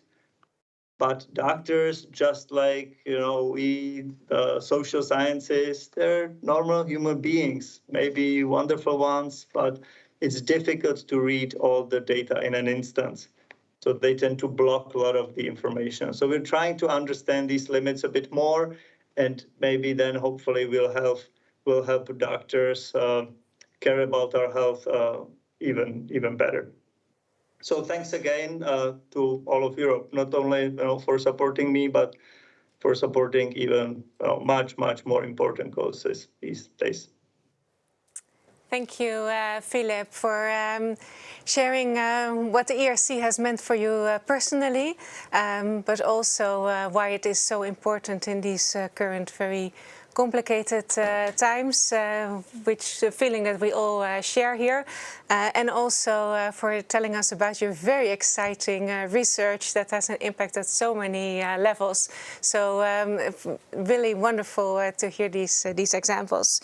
So you can understand how lucky I feel to be Vice President for the Social Sciences and Humanities, and I get to experience all these fantastic research projects on a daily basis. And as you have seen, it's also the problems that are addressed by social sciences and humanities are very broad. And this is also what I would like to discuss today with my panel members. And maybe, François, I can start with you. My question would be, how do you think that social sciences and humanities ERC projects contribute to build a European society open and inclusive? Well, I think they do exactly the job which I witnessed when I was a child, when Europe was started, well, learning about each other. After all, France and Germany overcome a long history of conflicts and started to speak normally. I was born in the eastern part of France. Part of my family was German-speaking, actually, but they felt very French. And so I think that I came to humanities by this kind of example of how you can progress, sharing with people who have not exactly the same culture as you do, and broadening, of course, my view to a larger world than just this micro part of France. Mm-hmm. Yeah, exactly. Wonderful example. And Elisabeth, in your work, you address also this question directly. Would you like to share with us some of your experiences? Yes, to understand how we can promote social inclusion, especially starting from young people, is a core goal in my project. And the starting point is a question I always had. I mean, if I look at my experience, as was also mentioned before, for me, like Europe, to have a European identity means to think about my former Dutch colleagues, my German collaborator, or the people from Lithuania or from Romania I work together. So Europe is a Europe of faith, of relationship, of friendship. And all these help me to understand better who am I. Mm-hmm. So my basic question is how ethnic and cultural diversity can be a resource, also for young people to understand themselves, and when in contrast it becomes a threat, and then it leads to what unfortunately we see, prejudice, discrimination, even war. Mm-hmm. So this is the basic question that we also try to understand in the project, under which condition experiencing diversity in our societies can be a resource for young people developing themselves, and when in contrast it becomes a threat. Yeah, wonderful. Philippe, would you also like to share with us your thoughts on how you think ERC projects can contribute to build an open and inclusive European society? I don't know if I'm connected to Philip.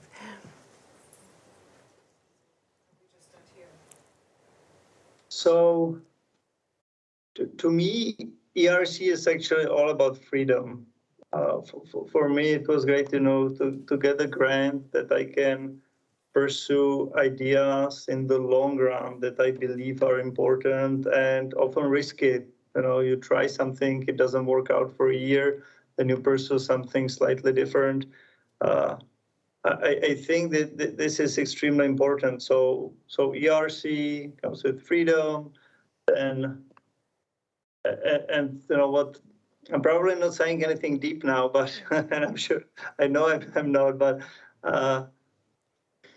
somehow what really matters are the ideas.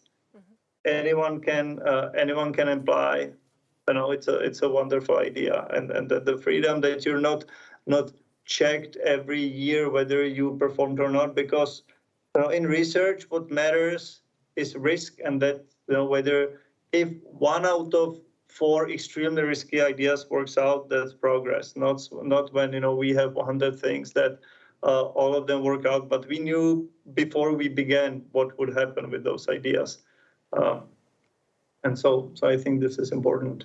Yeah, wonderful, Philip. I think what you also referred to is the bottom-up insights that we can get from the ERC. So maybe, Elisabeth, you would also like to share with us what have bottom-up insights from ERC taught us about how to approach the world and its complexity, and specifically for our field of science. Do you have examples based on your own research or other research where these bottom-up insights have been really helpful? Yes, what I think is wonderful about the ERC is that it gives possibility to scientists to think in big, to look at reality and try to understand reality in its complexity. So differently from other funding schemes, you don't need to narrow your research question to fit in a specific discipline. You can really look at connection, at making bridges between disciplines, and trying to understand what each discipline can bring to understand a specific topic. And like in my personal experience, for instance, what happened to me was that I submitted my proposal just 2 weeks before the starting of the pandemic. And then when my project was founded and could start, the world was completely different.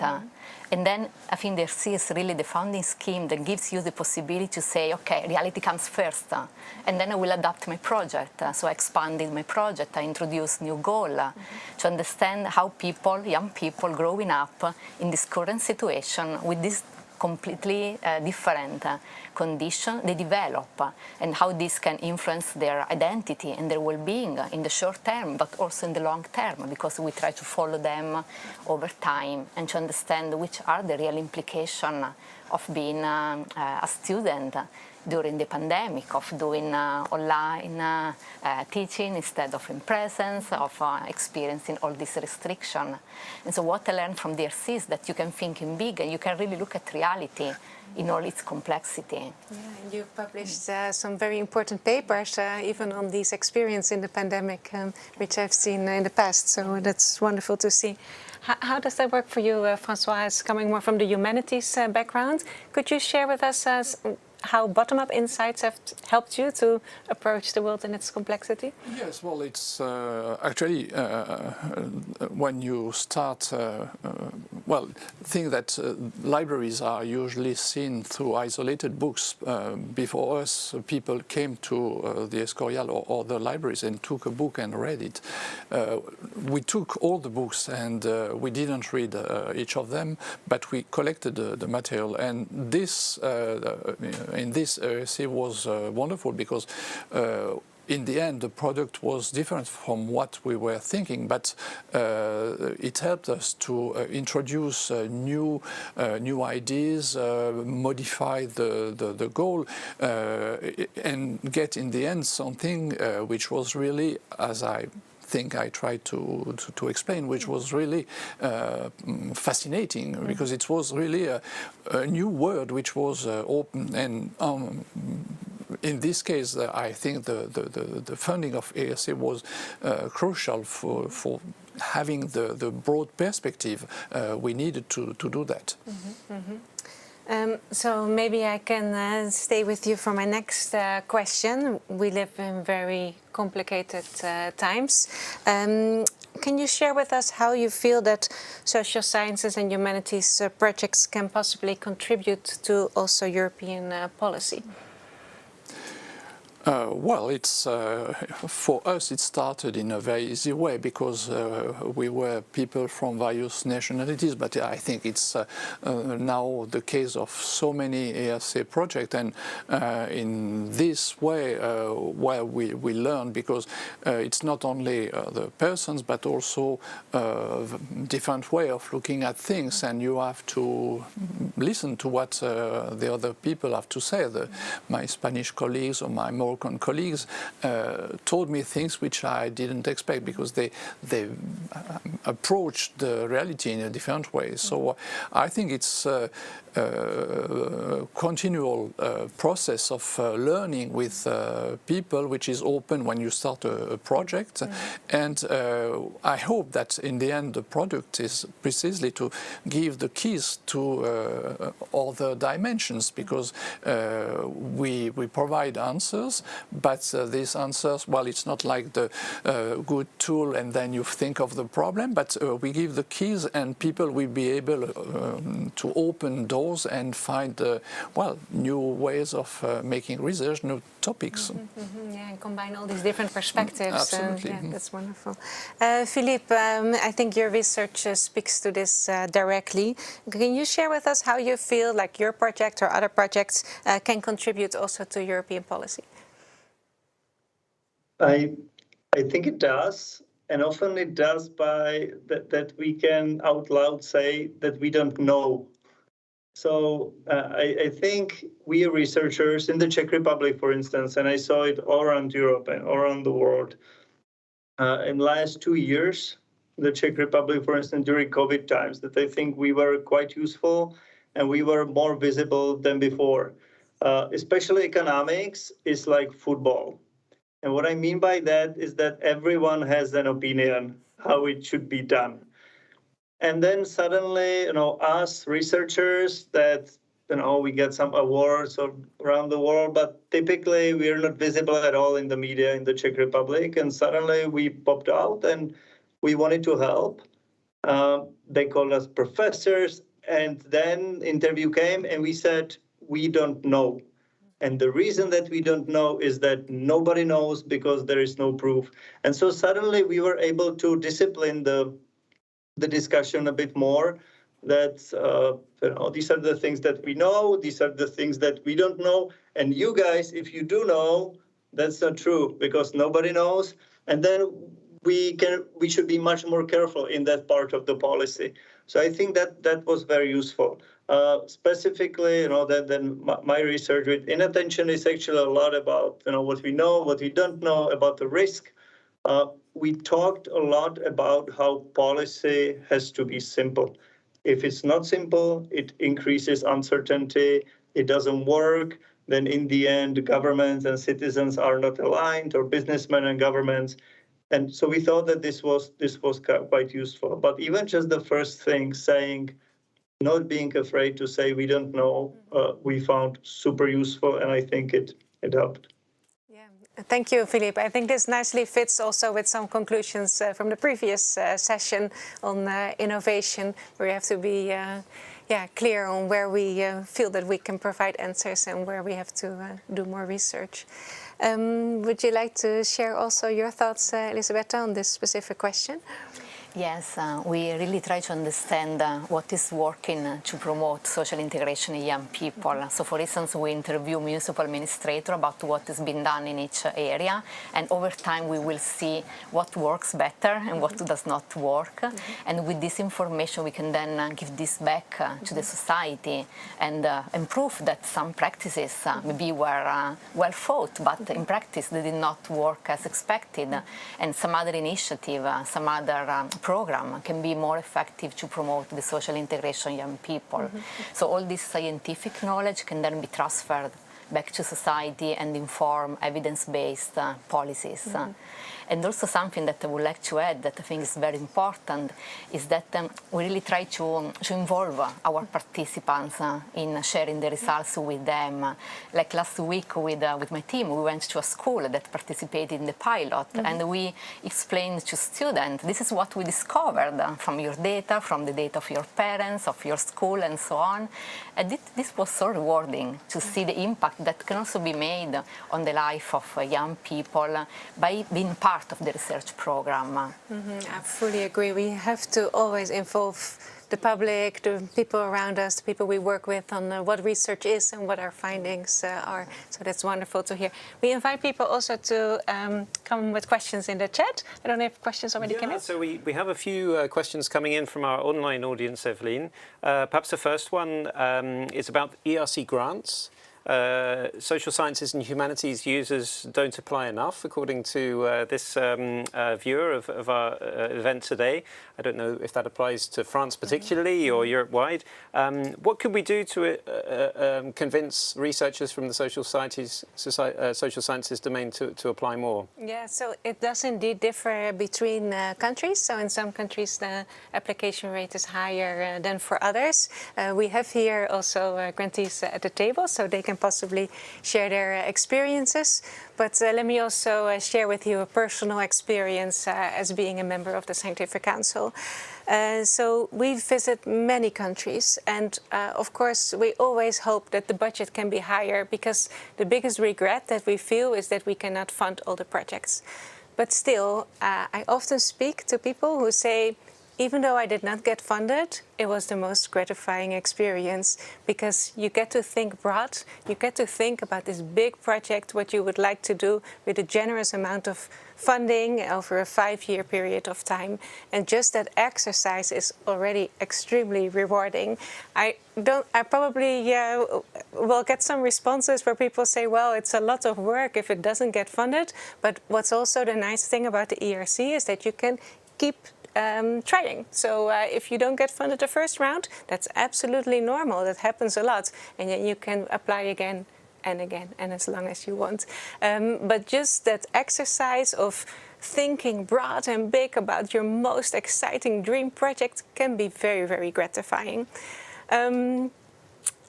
François, do you agree with me? Has this also been a gratifying experience for you? I would say try again. It's the rule of the game. You have to first to write something which is worth, and of course you correct because you discover that you missed perhaps a point. And one of the things I appreciated most in the process was that there was a feedback. I mean, you were not receiving a letter, sorry, we don't have money for you, but you also received opinions of the reviewers saying, well, we thought this and that. Of course, you disagree if it's not in your favor.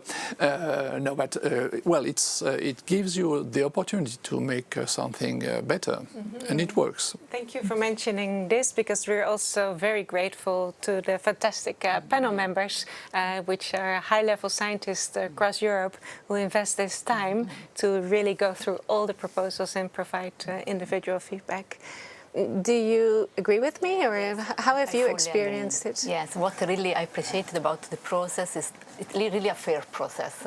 I mean, you apply, it can be successful, not successful, but also perceive this fairness in the process and really the opportunity to learn out of it. And in case it's successful, I think this is the only program that really provides you with the opportunity to form your team, to really start something new, to create something. And of course, if there is passion, as we have seen today in all the presentation, this is the right place to be. Philippe, we also find it extremely important to make sure that countries who have been traditionally less successful in the ERC get opportunities to apply and be successful. Would you like to share some of your experiences in the process? Yes, thanks a lot. I want to highlight first that I really liked your answer, that, it's gratifying. So for me, so I got the ERC twice. I was lucky enough to get it twice. So the first time I really stopped for 3 months doing research and just thought about what is it that I want to spend my next 5 years with. And I think this is very important, just to stop, read a lot, that otherwise, we're in the everyday mechanics, we don't do this enough. So I think this is important. And then how to make people apply more. What we're trying to do now in the Czech Republic, and it's not successful yet, is more like align the local schemes with the ERC. So what's wonderful about the ERC, or one of the many things, is the high risk, high gain. I think. Especially in research should not be that democratic. When something is not wonderful in research, the gain is much smaller. On the other hand, on our local level, we are providing grants basically for quantity, but not for quality. You can imagine that when there is this mismatch, then people are not willing to think that much about high-risk, high-gain project if the probability of not getting is high, when they cannot use the same project on the local level. So I think it is very important that these things are aligned. So you try for ERC, if it works, wonderful. If it doesn't work, it's a great project, and then you can use all these ideas somewhere else. And of course, then there are some other ways how to increase the number of applicants that are perhaps not optimal. And I'm not gonna talk about those. Let's hope that a lot of the policymakers in the different countries are listening and realize that you need to have a good support at your home base to apply also for other grants. So that's an important take-home message. I see we have 1 minute left, so if you have a very short question, we can still take it. Okay, well, there were a number, but perhaps one which is topical is one of our online viewers asked how the pandemic has affected social sciences and humanities research specifically, and what influence it's like to have on the future development of the domain. Perhaps a couple of words from each of the panelists, and then we could wrap up. It's going to be tricky in half a minute, but I'll give you the floor in 1 sec. I think that all the research domains have suffered from the pandemic. So this is not only for social sciences and humanities, but also other domains. And the ERC has tried to be very flexible with giving prolongation on the grants to make sure that people can still do their research. Would you like to share with us? We were just at the last phase. We couldn't travel to Morocco, Spain also, so we couldn't finish a part of the project. We spoke with ERC, we got the authorization to slightly adjust to what was possible and to have an extension to finish another book instead of the book we had initially foreseen. But it was really a very wonderful adaptation to what was really happening. I'm so glad to hear that that worked out for you, at least completely. In this way. So with that, I would like to thank the panel members, Philippe, Elisabetta and François, for your time and sharing your stories. And thanks, Tony, for helping me with organizing this session. And I give the floor back to you. Thanks very much, Eveline, and thanks also from me to the 3 speakers in that session. It was really fascinating listening to you. And in fact, thanks to all of our speakers today and all of the moderators who guided us through the discussions. Thanks to our online audience for joining us, for all of your reactions on social media, the birthday wishes and the other comments, and the questions you've submitted today via the YouTube chat. We're moving now towards the closing of today's event, but please do stay with us because we still have 2 very important interventions before we conclude. We'll be hearing again from Maria Leptin, the President of the European Research Council, and Clément Beaune, the French State Secretary for European Affairs, will be joining us for the closing of the event. So please stay with us and we'll be back with you in just a few moments.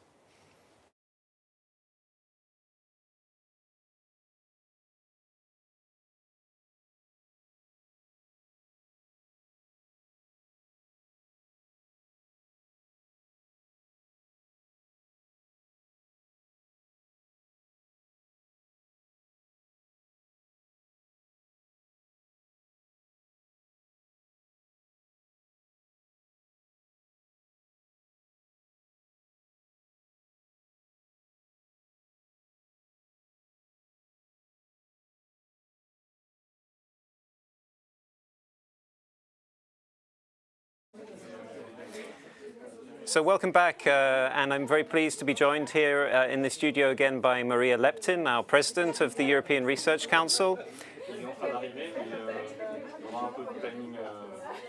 And I'm just being told that Clément Beaune is arriving in the building, so we're very much looking forward to welcoming him very soon on the stage. But before we hear from Clément Beaune, Maria, may I turn to you? You've heard some of the fantastic speeches and testimonials from our speakers at this afternoon's event.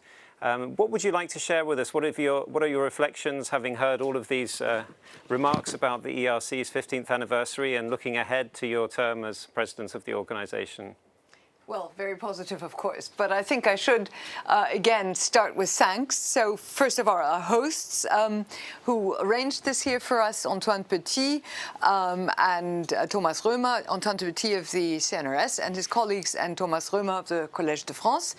Thank you for having had us here and for still being with us. And also, once again, to Frédérique Vidal for her really inspiring message this morning. That is such a pleasure to see politicians recognize the full breadth and meaning of the kind of work that the ERC does.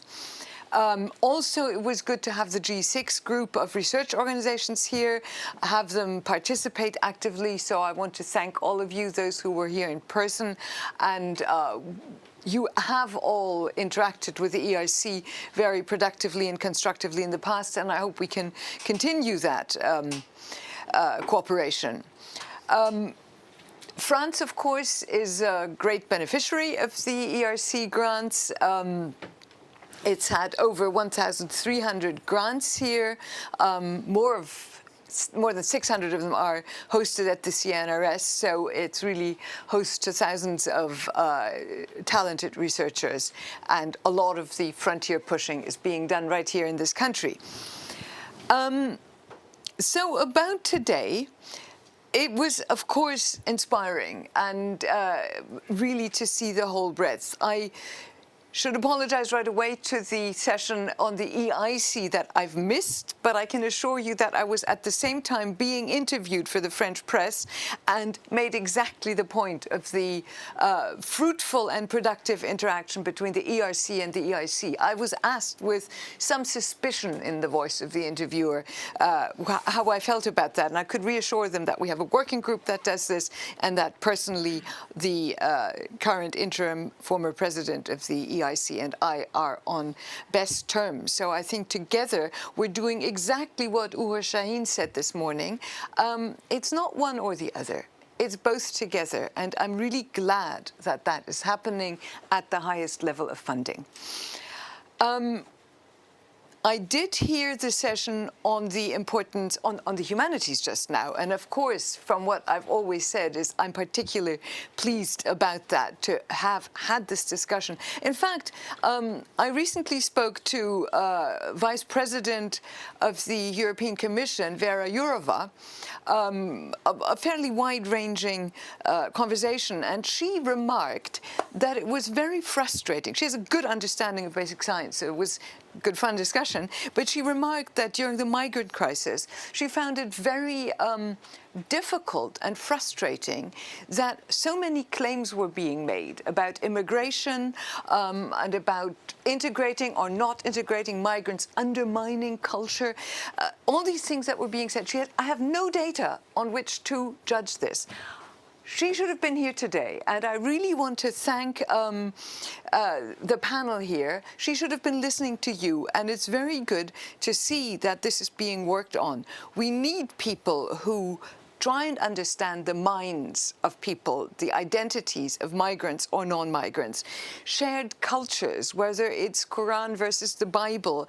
Religion is important. And of course, anybody who helps a grandmother in the Czech Republic trying to understand the intricacies of the financial markets, that contributes to society in a big way. It's not just the vaccines.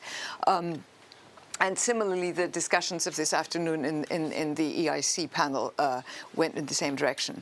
So I think what we've seen is the value not only of applied science, but of basic science across the whole range of research contributing to society.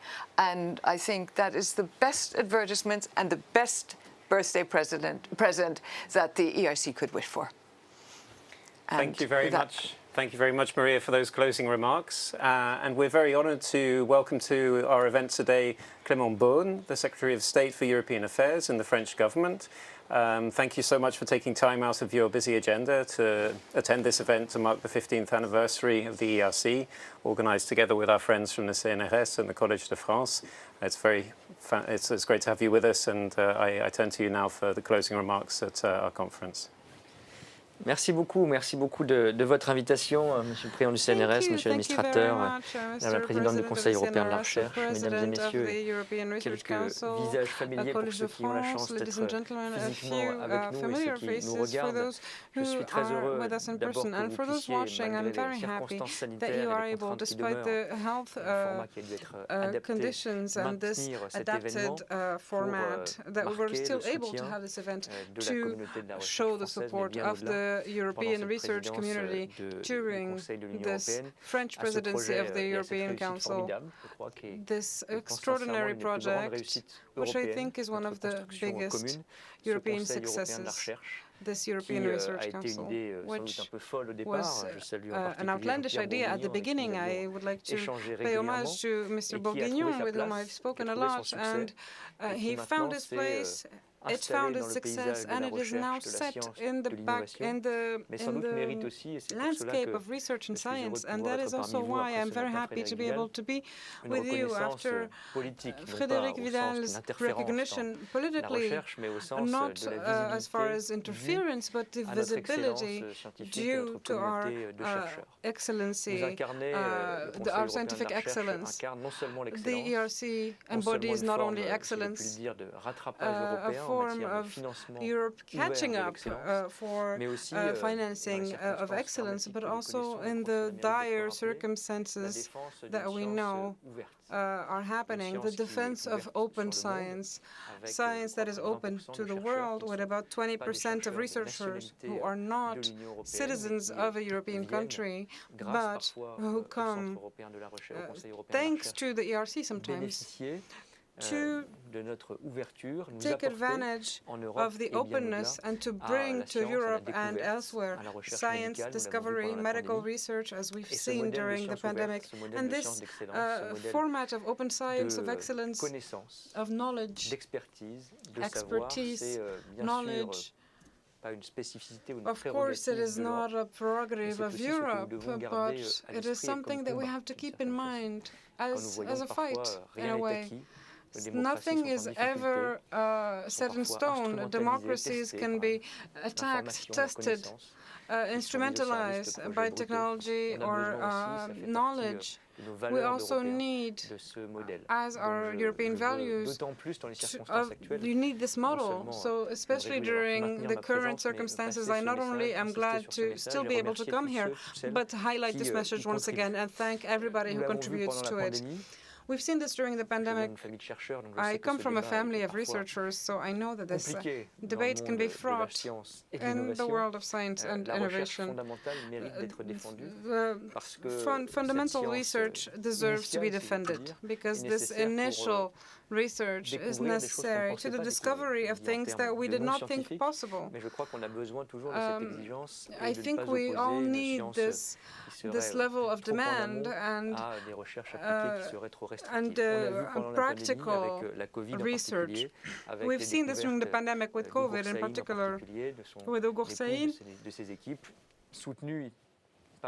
with his team's work and his wife's work, supported by European budgets, how we were able to have breakthroughs which are not in a small little world, but who benefited our society.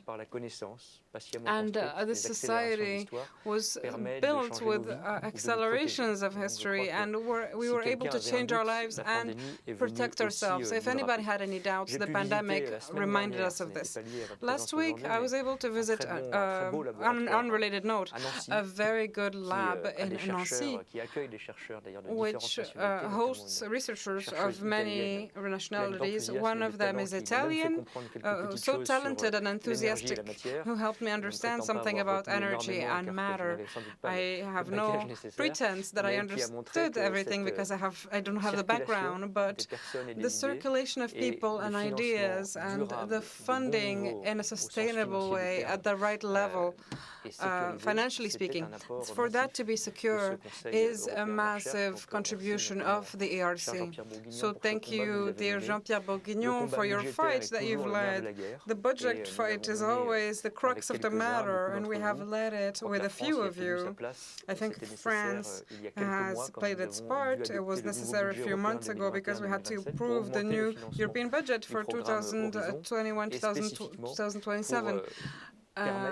Specifically to allow the ERC to have not only guaranteed funding, but increased funding. We can do better. I think we will have to do better. I think we are in a budgetary period where a lot of taboos are lifted, and this will contribute to the funding of European science. But I wanted to say today, to talk about these convictions. We are seeing today, when we talk about strategic European autonomy, it is not about looking inward and being isolated. We need others. We need to take in others. We need our researchers to be going around. We need to attract them. This autonomy seen within the relationship to the others, an openness, I think it is one of the best assets in Europe, and I'm glad to see that you are carrying this principle in a very convinced manner.